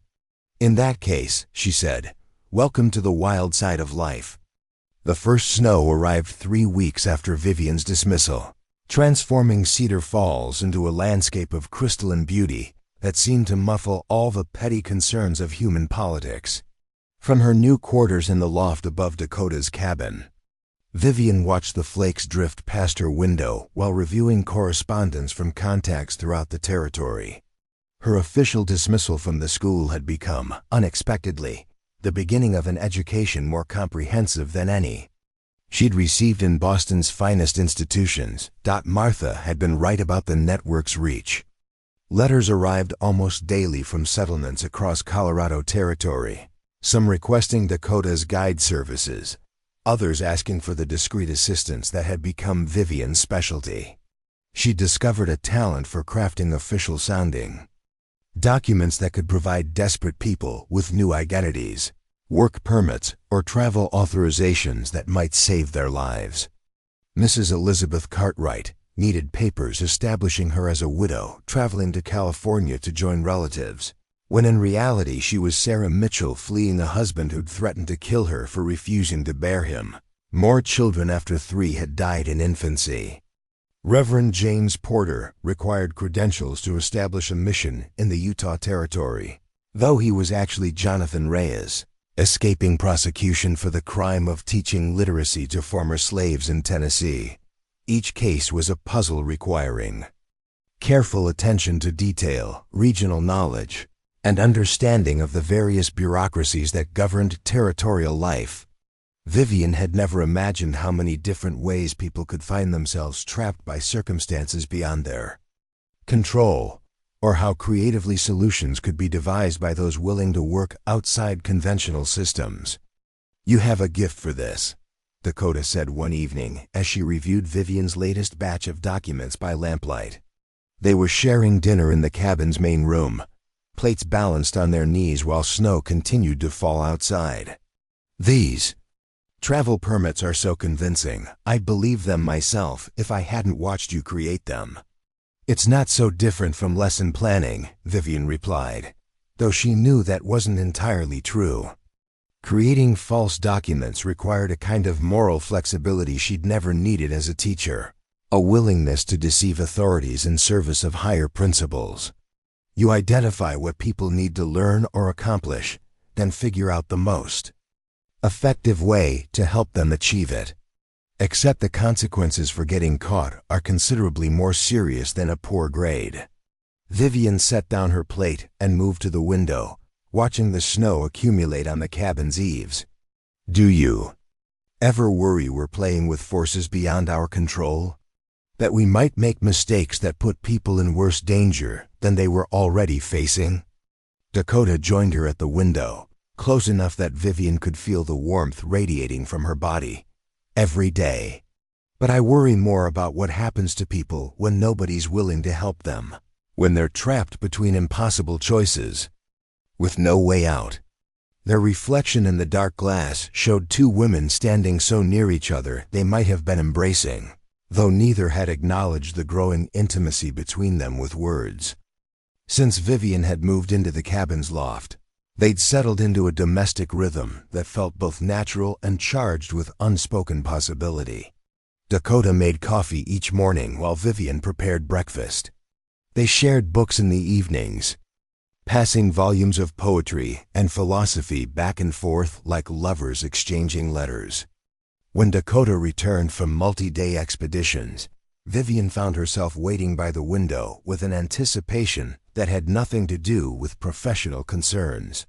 There's something I've been meaning to ask you, Vivian said, still watching there. Reflection in the glass, ask away. Why did you really invite me on that first camping trip? Was it purely about recruitment for the network, or was there something else? Dakota was quiet for so long that Vivian began to wonder if she'd overstepped some invisible boundary. When Dakota finally spoke, her voice held a vulnerability that Vivian had rarely heard. When I first saw you at that town meeting arguing with Bradford about educational philosophy, You reminded me of myself before I learned to be careful about expressing opinions in public.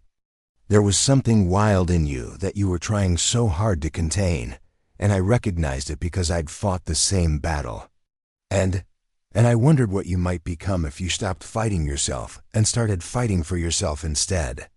Vivian turned to face Dakota directly, close enough now to see the flecks of gold in her green eyes. What did you see that I couldn't? Someone who was meant for bigger things than other people's expectations. Someone who needed permission to be magnificent. Dakota's hand rose to touch Vivian's cheek with infinite gentleness. Someone I could fall in love with if she ever learned to love herself. The confession hung between them like a bridge Vivian could choose to cross or retreat from. Her heart was beating so hard she was certain Dakota must be able to hear it, but instead of fear, she felt a clarity so pure it was almost painful. I never knew what love could feel like when it wasn't. Mixed with shame, Vivian whispered, leaning into Dakota's touch. I thought it was supposed to make you smaller, more grateful for whatever affection you could earn. Real love makes you bigger, braver, more yourself than you ever imagined you could be. When Dakota kissed her, Vivian understood for the first time why poets wrote about hearts catching fire. Every sensation was heightened, the softness of Dakota's lips, the strength of her hands, the way her body seemed to fit against Vivian's, as if they'd been designed for exactly this moment. She tasted like mountain air and possibility, and Vivian felt something unlock in her chest that she hadn't even realized was caged. They made love that night with the snow falling outside and the fire casting dancing shadows on the cabin walls. And Vivian discovered that intimacy could be something entirely different from what she'd experienced in her brief engagement to Theodore. With Dakota, physical connection was an extension of the emotional and intellectual bond they'd already forged, a way of communicating things that had no adequate words. Afterward, lying in Dakota's arms while listening to the wind whisper through the pine trees, Vivian felt completely at peace for the first time in her adult life. She belonged here in this place with this woman, doing work that mattered more than social approval or financial security. No regrets? Dakota asked softly, her fingers tracing patterns on Vivian's bare shoulder. Only that it took me so long to get here. Winter deepened around Cedar Falls, bringing with it a steady stream of people seeking the network's assistance. The snow that made travel difficult for casual visitors also provided cover for those who needed to move without attracting attention. Vivian quickly learned that some of their most desperate cases arrived during the worst weather, when desperation overcame the practical challenges of mountain travel. In late December, a Mexican family appeared at their door in the middle of a blizzard. Parents and 3 children who'd been traveling for weeks to escape persecution in New Mexico territory. The father, Miguel Santos, had been teaching other Mexican families to read English, an activity that local authorities claimed was seditious. His wife, Carmen, was pregnant and exhausted, barely able to stand when they stumbled into the cabin. "Per favor," Miguel said, his voice hoarse with fatigue and fear. "They want to arrest me for teaching. We have nowhere else to go." Vivian and Dakota spent 3 days nursing the family back to health while arranging their passage to California, where Carmen's brother had established a successful farming operation. Vivian worked with the older children on their English, while Dakota scouted safe routes through the mountain passes. Carmen taught Vivian basic Spanish in exchange for lessons in written English that would help her communicate with officials. During their journey, "You have a kind heart," Carmen said on their final evening together, her hands resting on her rounded belly. "But why do you help people like us? You could have an easy life, no troubles." It was a question Vivian had been asking herself, particularly during the difficult moments when helping others put her own safety at risk. The answer that came to her surprised her with its simplicity. "Because someone helped me when I had nowhere to go," she said. "And because everyone deserves the chance to choose their own life instead of having it chosen for them." Carmen nodded with deep understanding. See, freedom is not luxury. It is a necessity for the human spirit. When the Santos family departed on a clear morning, with new papers identifying them as the Taylor family relocating to join relatives in San Francisco, Vivian watched their wagon disappear into the distance with a mixture of satisfaction and worry. Each successful case felt like a small victory against injustice, but also reminded her how many others were still trapped in impossible situations. "You're thinking too hard again," Dakota observed, slipping an arm around Vivian's waist. As they stood in the cabin doorway, "I'm thinking about multiplication. How many Miguel Santos are there in New Mexico territory? How many Sarah Mitchells are trying to escape violent husbands? How many Jonathan Reyes are facing prosecution for believing in basic human dignity? Too many for us to help them all," Dakota admitted. "But that doesn't mean we stop helping the ones we can reach." As winter began its slow retreat toward spring, Vivian realized she'd found more than just new work and new love. She'd discovered a version of herself that felt authentic down to her bones. The woman who'd fled Boston in disgrace had been replaced by someone who woke each morning eager to tackle whatever challenges the day might bring. Her correspondence network had grown to include contacts in 6 different territories, and she'd developed a reputation among those who needed discreet assistance as someone who could solve problems others considered impossible. Word traveled through underground networks with remarkable efficiency, and Vivian often found herself working on cases that had been referred by people she'd never met, but who trusted her based on her growing reputation. Miss Vivian, as she'd become known in certain circles, could create documents that would pass official scrutiny, arrange safe passage through dangerous territory, and provide the kind of education that helped people rebuild their lives in new places.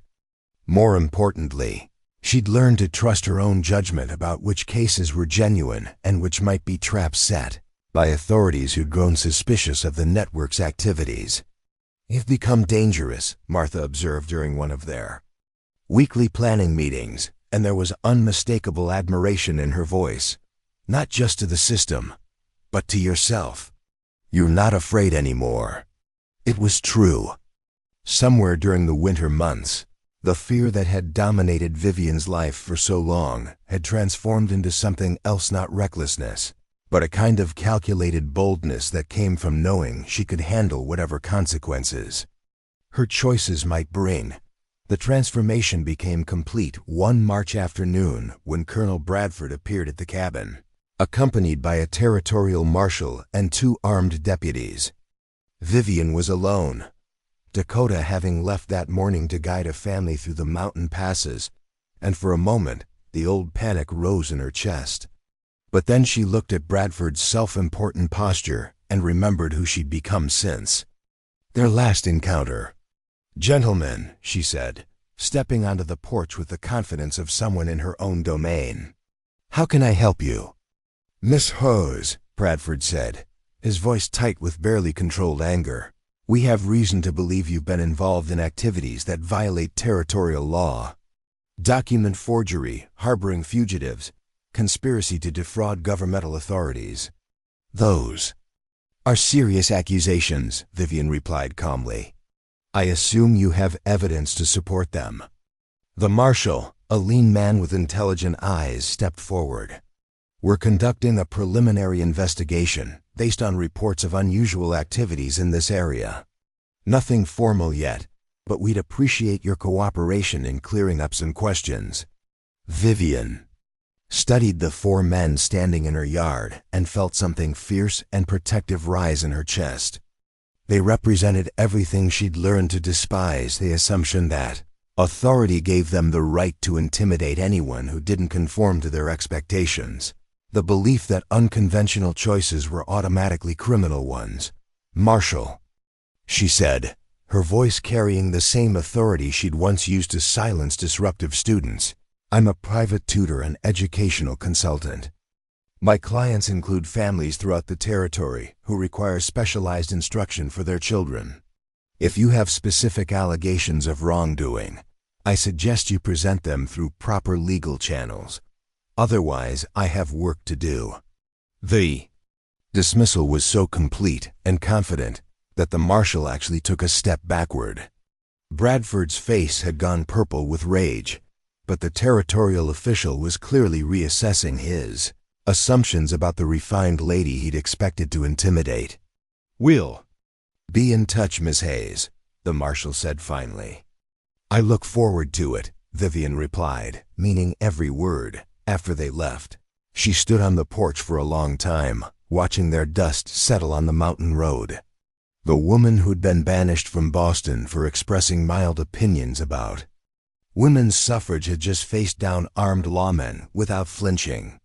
The transformation was so complete, she hardly recognized herself. When Dakota returned that evening, Vivian was waiting with dinner and a bottle of wine she'd been saving for a special occasion. "What are we celebrating?" Dakota asked, noting the candles and carefully set table. "The death of the woman I used to be," Vivian said, raising her glass in a toast. "And the birth of whoever I'm becoming." Dakota's smile was radiant with love and pride. "She's magnificent," she said. "And I can't wait to see what she does next." 2 years had passed since Vivian Hayes first stepped off the train in Cedar Falls, and the woman who now stood at the edge of the valley bore little resemblance to the frightened exile who'd fled Boston with $17 and a heart full of shame. The morning sun caught the auburn highlights in her hair, no longer pinned in elaborate Gibson girl fashion, but braided with small silver ornaments Dakota had crafted from mountain stone. Her hands, once soft from a life of leisure, now bore the calluses of someone who chopped wood, handled horses, and wrote letters that could save lives with nothing more than carefully chosen words. She was waiting for the arrival of their most important visitors, yet a delegation from the newly formed Colorado Women's Rights Association, who'd heard rumors about the mysterious Miss Vivian, whose educational consulting had produced remarkable results in remote mountain communities. What they didn't know was that her true curriculum involved teaching people to disappear, to reinvent themselves, to claim lives that conventional society would never have permitted them. "Nervous?" Dakota asked, approaching from the direction of the expanded cabin that now served as both their home and the unofficial headquarters of what had become known throughout the territory as the Mountain Freedom Network. "Excited," Vivian corrected, adjusting the leather satchel that contained correspondence from dozens of families whose lives had been transformed by their assistance. This could change everything. The delegation arrived precisely at noon 5.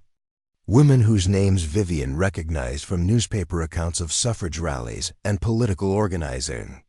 Leading them was Dr. Helena Morrison, one of the first women licensed to practice medicine in Colorado Territory, whose own path to professional acceptance had required the kind of stubborn determination Vivian now understood intimately. "Miss Hayes," Dr. Morrison said, dismounting from her horse with practiced ease, "your reputation precedes you. We've heard remarkable stories about your educational innovations." "Stories have a way of growing in the telling," Vivian replied diplomatically, though she knew exactly which stories they'd heard, carefully edited versions that emphasized her teaching methods while omitting the more legally questionable aspects of her work. The women who accompanied Dr. Morrison represented a cross-section of Colorado's emerging female leadership. Alice Brennan, a Denver attorney who'd fought for women's property rights. Margaret Chun, whose journalism had exposed corruption in territorial government. Sofia Rodriguez, who'd organized mining families to demand safer working conditions. And Emma Caldwell, Martha's daughter, who'd become a prominent advocate for educational reform.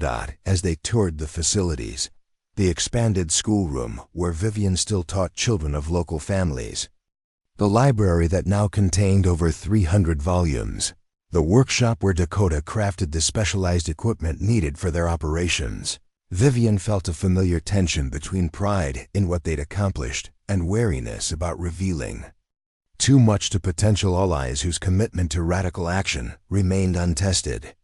"Your students seem remarkably confident," observed Alice Brennan after watching 12-year-old Marcus Thompson explain his science project involving mountain geology. They express their ideas without hesitation or apology.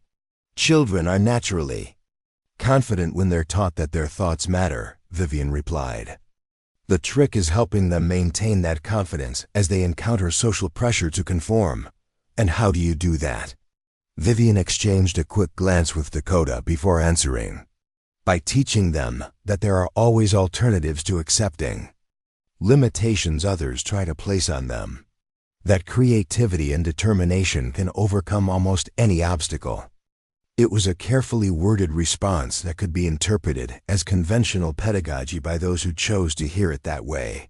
But Vivian could see understanding dawning in Dr. Morrison's intelligent eyes. The doctor had almost certainly deduced that there was more to Vivian's work than traditional education. The real test came during dinner, when the conversation turned to the broader challenges facing women throughout the territory. Margaret Chun had been investigating cases of domestic violence that local authorities refused to prosecute, while Sofia Rodriguez described families trapped in company towns where attempting to leave meant forfeiting everything they owned. The law provides little protection for women in truly desperate situations, Dr. Morrison said, her voice heavy with frustration. We can advocate for legal reforms, but that process takes years, and women are dying now.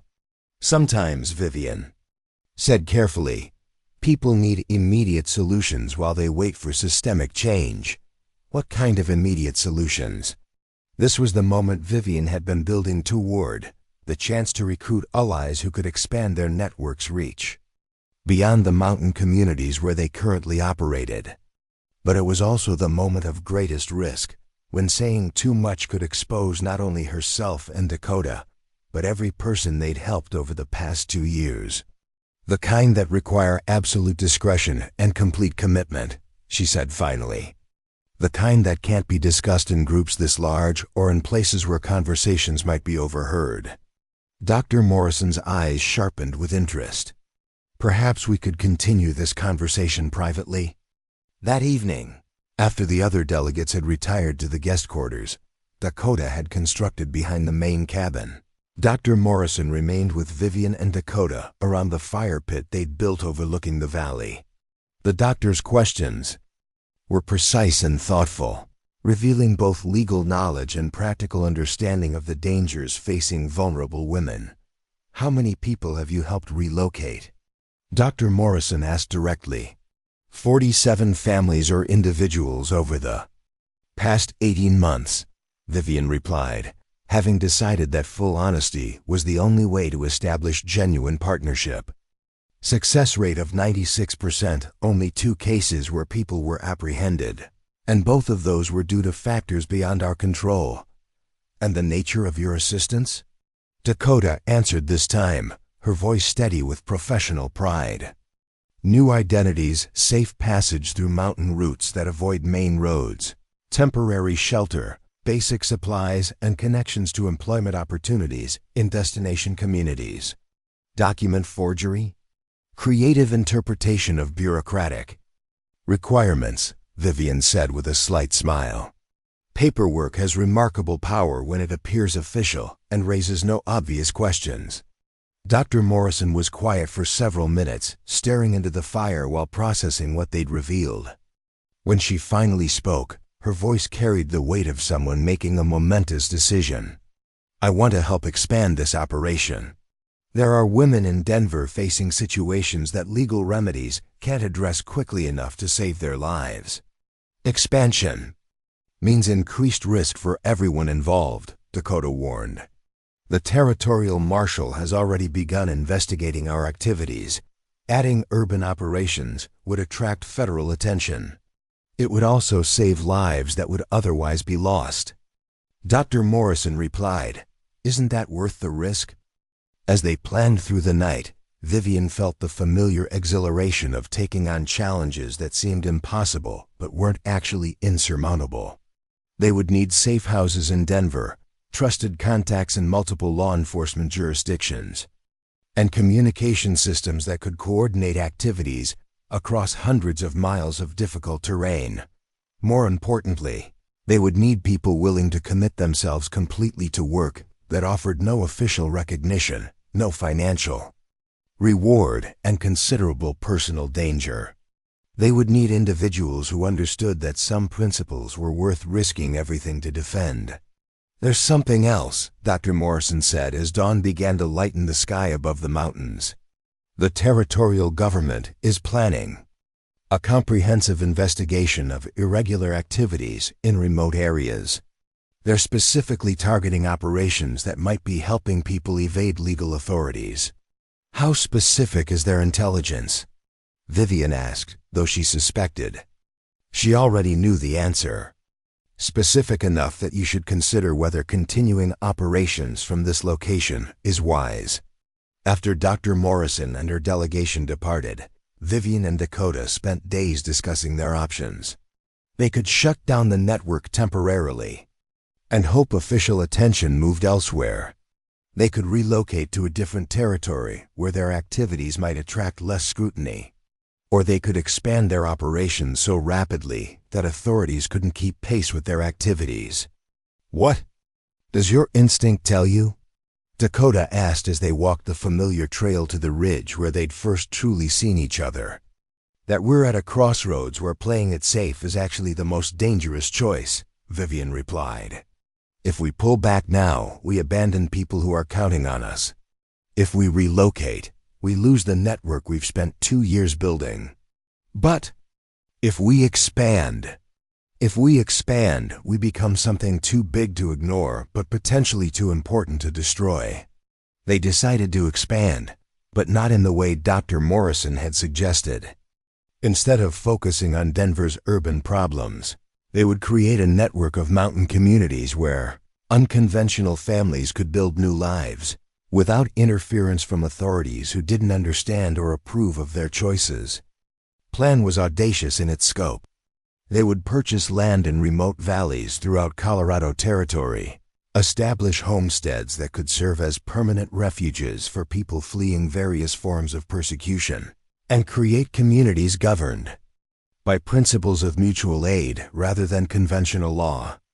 "We're talking about founding our own territory within the territory," Vivian said as they refined their plans.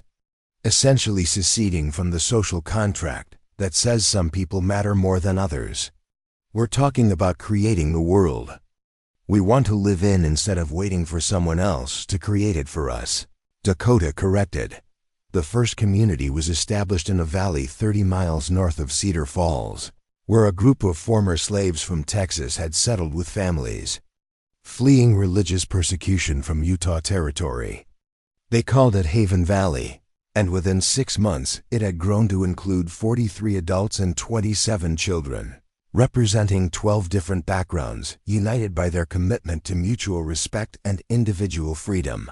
Vivian served as the community's coordinator, helping resolve disputes, organizing educational programs, and maintaining correspondence with the outside world. Dakota managed security and logistics, ensuring that residents could defend themselves if threatened, while maintaining the supply lines that kept the community economically viable. The success of Haven Valley led to requests for similar communities throughout the region. By the end of their 3rd year, Vivian and Dakota were coordinating 7 different settlements with a combined population of over 300 people who'd found refuge from various forms of social persecution. Each community developed its own character and specializations. Peaceful Mesa became known for its innovative farming techniques and served as a refuge for agricultural families driven from their land by corporate interests. Liberty Ridge attracted artisans and craftspeople, whose unconventional lifestyles had made them unwelcome in traditional towns. Freedom Springs specialized in education and became the destination for teachers, scholars, and intellectuals whose ideas were too radical for conventional institutions. The network's reputation spread far beyond Colorado Territory. Letters arrived from as far away as California and New York, written by people who'd heard rumors of places where individuals, could live according to their own principles without fear of persecution. Some sought refuge from domestic violence, others from religious persecution, still others from the kind of social exile Vivian herself had experienced. "We've accidentally started a revolution," Dakota observed one evening as they reviewed applications from potential residents. "There's nothing accidental about it," Vivian replied, setting aside a letter from a group of former Confederate soldiers who wanted to establish a community based on racial equality, their own form of reconstruction. "We just stopped waiting for permission to create the world we wanted to live in." The inevitable confrontation with federal authorities came during their fourth spring. A unit of cavalry arrived at Haven Valley with orders to investigate reports of seditious communities and irregular activities that might pose threats to territorial security. Leading them was Colonel Bradford, who'd apparently convinced his superiors that Vivian's network represented a significant danger to established order. Vivian met them at the valley's entrance, flanked by Dakota and 20 community members who volunteered to face whatever consequences their choices might bring. She wore a simple blue dress that she'd sewn herself, her hair braided with wildflowers, looking every inch the respectable educator she'd once been trained to be. "Colonel Bradford," she said with the calm confidence of someone standing on her own land surrounded by people who'd chosen to be there. "Welcome to Haven Valley. How can we help you?" "Miss Hayes, by the authority of the territorial government, I'm here to investigate allegations of illegal activities, harboring fugitives, and conspiracy to undermine lawful authority."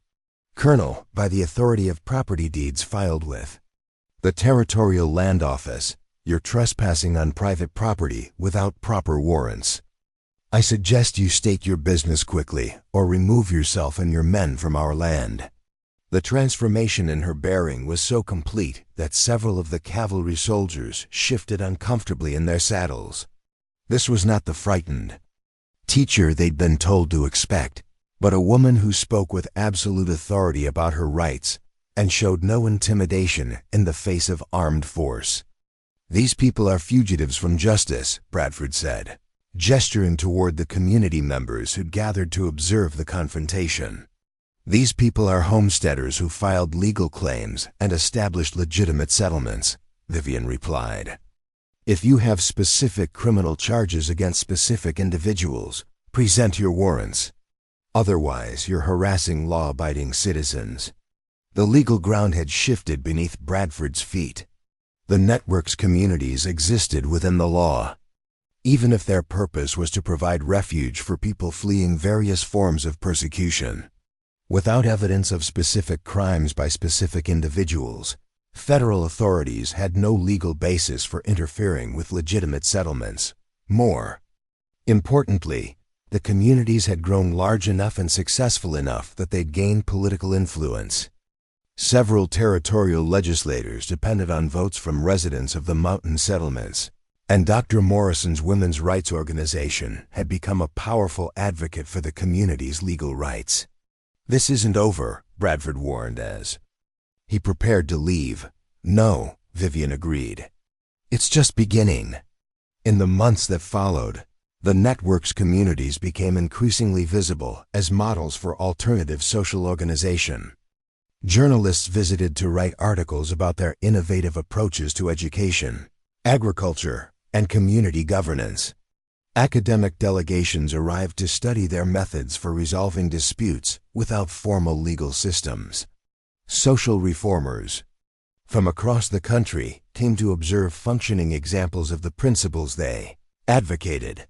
Vivian found herself reluctantly famous as the mountain educator, whose unconventional methods had produced remarkable results.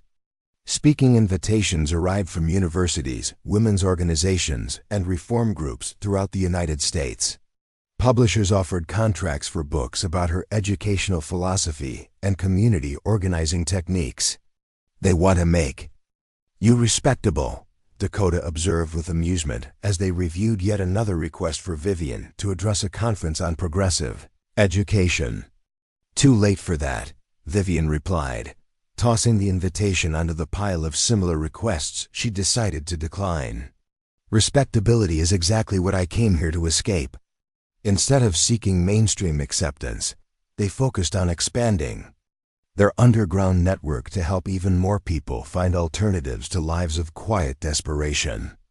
The Mountain Freedom Network, as newspapers had begun calling it, became a symbol of possibility for anyone who'd ever felt trapped by circumstances beyond their control. On a crisp autumn morning 5 years after her arrival in Cedar Falls, Vivian stood on the ridge where she'd first encountered Dakota, looking down at a valley transformed by their shared vision. Haven Valley now included over 100 residents, with neat houses scattered among productive gardens and workshops, where artisans created goods that were shipped throughout the territory. Dakota joined her at their favorite overlook, slipping an arm around Vivian's waist with the easy affection of a long partnership. They'd built something together that neither could have imagined. Alone, not just communities where unconventional people could find refuge, but a demonstration that society could be organized around principles of mutual aid and individual freedom, rather than hierarchy and control. Any regrets? Dakota asked, echoing the question she'd posed on their first camping trip. Only that it took exile to teach me who I was meant to be, Vivian replied, leaning into the warmth of her partner's embrace. And who were you meant to be? Vivian considered the question seriously, watching smoke rise from the chimneys of houses where families had found safety. Children played without fear, and adults pursued work that fulfilled them rather than merely providing economic survival. Someone who helps other people become who they're meant to be, she said finally. Someone who refuses to accept that anyone has to choose between authenticity and security. As the sun set behind the mountains they'd learned to call home, painting the sky in shades of gold and crimson that no Boston drawing room had ever dared display, Vivian reflected on the journey that had brought her from exile to belonging. She'd been banished for her independence, but that banishment had led her to a free spirit who'd shown her what it meant to be truly wild, not reckless or destructive, but authentic enough to live according to her own compass, regardless of others' approval. Together, they'd created something unprecedented. Communities where being different wasn't a liability but an asset, where helping others was considered more important than accumulating wealth, where love took whatever form brought people joy and fulfillment. They'd proven that exile didn't have to mean isolation, that banishment could become liberation, and that sometimes the punishment for refusing to conform became the path to discovering what life could be when lived without apology. As stars began to appear in the darkening sky, Vivian felt profound gratitude for the train whistle that had carried her away from everything familiar toward everything she'd never dared dream possible. She'd lost a conventional life but gained an authentic one. She'd sacrificed social acceptance but found genuine love. She'd been banished for her independence and discovered that independence, shared with the right person, could become the foundation for freedom that transformed not just individual lives, but entire communities. Ready to go home? Dakota asked as the evening grew cold around them. I am home, Vivian replied, meaning it more completely than she'd ever meant anything in her life. Hand in hand, they walked down the mountain trail toward the lights of Haven Valley, where dinner waited and tomorrow's challenges beckoned, and where two women who'd chosen wildness over convention continued to prove that sometimes the most dangerous thing you can do is simply refuse to be anyone other than exactly who you are. The following spring brought news that would test everything they'd built. A telegram arrived from Dr. Morrison in Denver, its message terse but urgent. Federal investigation expanding. Multiple territories involved. Congressional hearings planned. Need immediate consultation. Vivian read the telegram twice before handing it to Dakota, who studied the words with the same careful attention she gave to weather patterns before dangerous expeditions. They both understood the implications. Their network had grown large, enough to attract attention at the highest levels of government. They're going to try to shut us down completely, Dakota said, settling onto their porch with the kind of controlled calm that preceded major storms. Or they're going to try to understand what we've actually accomplished, Vivian replied, though she knew Dakota's assessment was more likely correct. Federal authorities rarely investigated social experiments to praise their innovations. 3 days later, Dr. Morrison arrived in Haven Valley, accompanied by a delegation that included territorial legislators, representatives from women's organizations in 4 different states, and a journalist from the New York Tribune whose articles on Western social movements had gained national attention. "The situation is more complex than my telegram suggested," Dr. Morrison explained as they gathered in the community's meeting hall, a large building constructed from timber harvested in their own forests. "Congress isn't just investigating your communities, they're considering legislation that would regulate all experimental settlements in the Western Territories." "What kind of regulation?" asked Maria Santos, who'd become Haven Valley's elected representative to inter-community councils. She was Miguel Santos's eldest daughter, now 19 and pursuing studies in both law and education through the network's innovative correspondence programs. Mandatory federal oversight, standardized governance structures, regular inspections to ensure compliance with territorial laws, Dr. Morrison replied. "Essentially, they want to eliminate the autonomy that makes your communities viable as refuges." The proposed legislation would destroy everything they'd built, not through direct prohibition, but through bureaucratic strangulation. Communities that thrived on flexibility and mutual aid couldn't survive under rigid federal oversight designed for conventional settlements. "There's also an opportunity," added the journalist, a sharp-eyed woman named Catherine Wells, whose reputation for fairness had earned her access to sources throughout the political establishment. "Public opinion is shifting toward support for social experimentation. My articles about your communities have generated hundreds of letters from readers who want to visit or relocate here themselves." "What kind of opportunity?" Vivian asked, though she suspected the answer would involve exactly the kind of publicity they'd been trying to avoid: congressional testimony. "A chance to present your case directly to the legislators who'll vote on the regulatory framework. If you can demonstrate that your communities are successful, law-abiding, and beneficial to territorial development, you might influence the final legislation." The prospect of speaking before Congress terrified and exhilarated Vivian in equal measure. It represented everything she'd once feared: public scrutiny, official attention, the risk of saying something that could destroy lives beyond her own. But it also represented everything she'd learned to embrace: the opportunity to advocate for principles she believed in, to defend people who depended on her courage, to refuse the safety of silence in favor of authentic engagement. "I'll do it," she said, surprising herself with the speed of her decision. "Vivian," Dakota said quietly, "testifying before Congress means exposing yourself to a level of scrutiny we've never faced. They'll investigate every aspect of your background, every decision you've made since leaving Boston. Let them investigate. I'm not the woman who fled Boston in shame anymore. I'm someone who's helped build communities where over 300 people have found safety and purpose. If Congress wants to understand what we've accomplished, I'm prepared to explain it." The weeks of preparation for her testimony revealed just how far Vivian's transformation had progressed.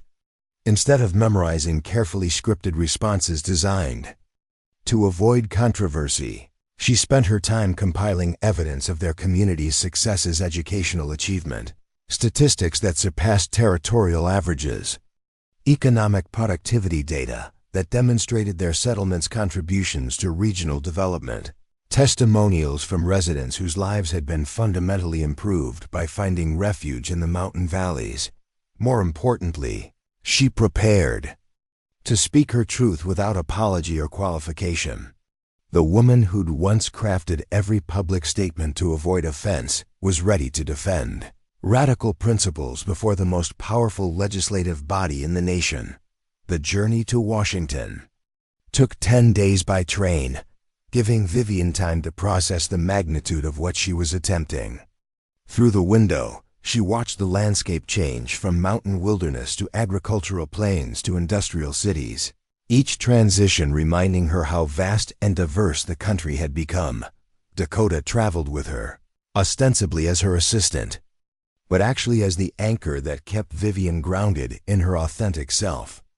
During the long hours of train travel, they refined her testimony, anticipated hostile questions, and reminded each other why their work mattered enough to risk everything. Defending it. "Remember," Dakota said as they approached the Capitol, "you're not asking for their permission to exist. You're informing them about something that already exists and succeeds." The congressional hearing room was more intimidating than Vivian had anticipated. High ceilings, formal portraits of historical figures, and rows of legislators whose expressions ranged from curious to openly hostile. She took her place at the witness table, wearing a simple gray dress she'd made herself, her hair arranged in the practical style she'd adopted for mountain living, looking every inch the frontier educator she'd become. "Miss Hayes," began the committee chairman, a stern man whose disapproving expression suggested he'd already decided her communities represented dangerous departures from proper social organization. "You stand accused of organizing settlements that harbor fugitives, undermine lawful authority, and promote radical social theories. How do you respond to these charges?" "Congressman," Vivian replied, her voice carrying clearly through the formal chamber, "I stand guilty of organizing communities where people who've been failed by conventional society can build productive, lawful lives. If providing refuge for domestic violence survivors, offering education to children regardless of their parents' backgrounds, and demonstrating that mutual aid creates stronger communities than individual competition makes me radical, then I accept that designation with pride." The murmur that rippled through the gallery suggested her direct response had surprised both supporters and critics. She'd chosen confrontation over diplomacy, authenticity over political calculation. "Miss Hayes," interrupted another committee member, "these experimental communities of yours, they attract undesirable elements, don't they? People fleeing legal consequences, individuals who've been rejected by respectable society. Congressman, they attract people seeking second chances, former slaves building free lives, women escaping violent marriages, families fleeing religious persecution, individuals whose only crime was thinking differently than their neighbors." Vivian's voice grew stronger with each example. "If Congress considers such people undesirable, then perhaps Congress needs to examine its own values." For 3 hours she fielded questions that ranged from genuinely curious to openly hostile, responding with a combination of factual evidence and moral conviction that left no doubt about her commitment to the principles she defended. When asked about the legal basis for her community's autonomy, she cited territorial statutes and constitutional provisions. When challenged about their economic viability, she presented profit and loss statements that demonstrated their financial independence. When questioned about their social impact, she read testimonials from residents whose lives had been transformed by finding refuge and purpose. The most challenging moment came when a congressman from Massachusetts, her own former state, asked about her personal background and the circumstances that had led to her exile from respectable Boston society. "Miss Hayes, isn't it true that you fled Massachusetts to avoid consequences for publicly expressing views that most Americans would consider dangerous to social stability?" Vivian paused, feeling the weight of everyone's attention, knowing that her answer would either validate or destroy everything she'd built. The old impulse to minimize, to apologize, to make herself smaller rose briefly in her chest before being overwhelmed by the clarity she'd discovered in mountain wilderness. "Congressman, I left Massachusetts because I refused to apologize for believing that women possess the intelligence and moral capacity to participate fully in democratic society. I chose exile over the suffocation of pretending to be less than I was." That decision led me to establish communities where no one has to choose between authenticity and belonging, where difference is celebrated rather than punished, where every person's contribution is valued regardless of their background or unconventional beliefs. She leaned forward, meeting the congressman's eyes directly. If Congress considers such principles dangerous to social stability, then perhaps what you call social stability is actually social stagnation that prevents half the population from contributing their full talents to national progress. The silence that followed was so complete that Vivian could hear her own heartbeat. She just challenged the fundamental assumptions of patriarchal authority before a room full of powerful men, refusing to show deference or seek approval for her convictions. When the committee chairman finally called for adjournment, Vivian felt both drained and exhilarated. She'd spoken her truth without compromise, defended her communities without apology, and demonstrated that the frightened woman who'd fled Boston no longer existed. The legislation that eventually passed was far more favorable than anyone had expected. Instead of imposing restrictive oversight, Congress established a framework for experimental communities that provided federal recognition and protection for settlements that met basic standards of democratic governance and economic self-sufficiency. More importantly, Vivian's testimony had attracted national attention to the possibilities represented by their communities.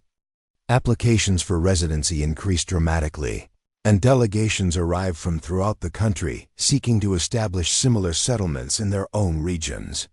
"You've started something much bigger than any of us anticipated," Dr. Morrison observed during a celebration dinner in Denver following the successful congressional session. "We've proven that exile doesn't have to mean defeat," Vivian replied. "Sometimes it means discovery of yourself, of possibilities you never imagined, of communities that can be built around principles you never dared believe could work in practice." Returning to Haven Valley felt like coming home to a place that had been transformed by their success. The community had grown during her absence, welcoming new residents who'd heard about their experiment through newspaper coverage of the congressional hearings. Children played in gardens that hadn't existed when she first arrived, while adults pursued work that fulfilled them rather than merely providing economic survival. Standing once again on the ridge where she'd first encountered Dakota, Vivian marveled at the view below, not just of physical communities, but of lives reclaimed from desperation, talents rescued from suppression, love celebrated rather than hidden. They'd created something unprecedented, proof that society could be organized around inclusion rather than exclusion, around possibility rather than limitation. "No regrets at all?" Dakota asked, slipping her arms around Vivian from behind as they watched the sunset paint the valley in shades of gold and crimson. "None," Vivian replied, leaning back against the woman who'd shown her what it meant to choose wildness over safety, authenticity over approval, love over convention. "Only gratitude for the train whistle that carried me away from everything I thought I wanted toward everything I never knew I needed." They'd been banished for their independence and discovered that true independence meant refusing to accept limitations others tried to impose. They'd been told to choose between being themselves and being accepted, and instead had created places where such choices were unnecessary.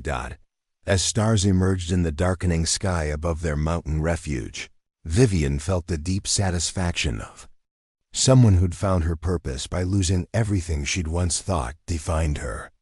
She'd been exiled for speaking her truth and discovered that truth, when lived authentically, could become the foundation for transforming not just individual lives, but entire ways of organizing human community.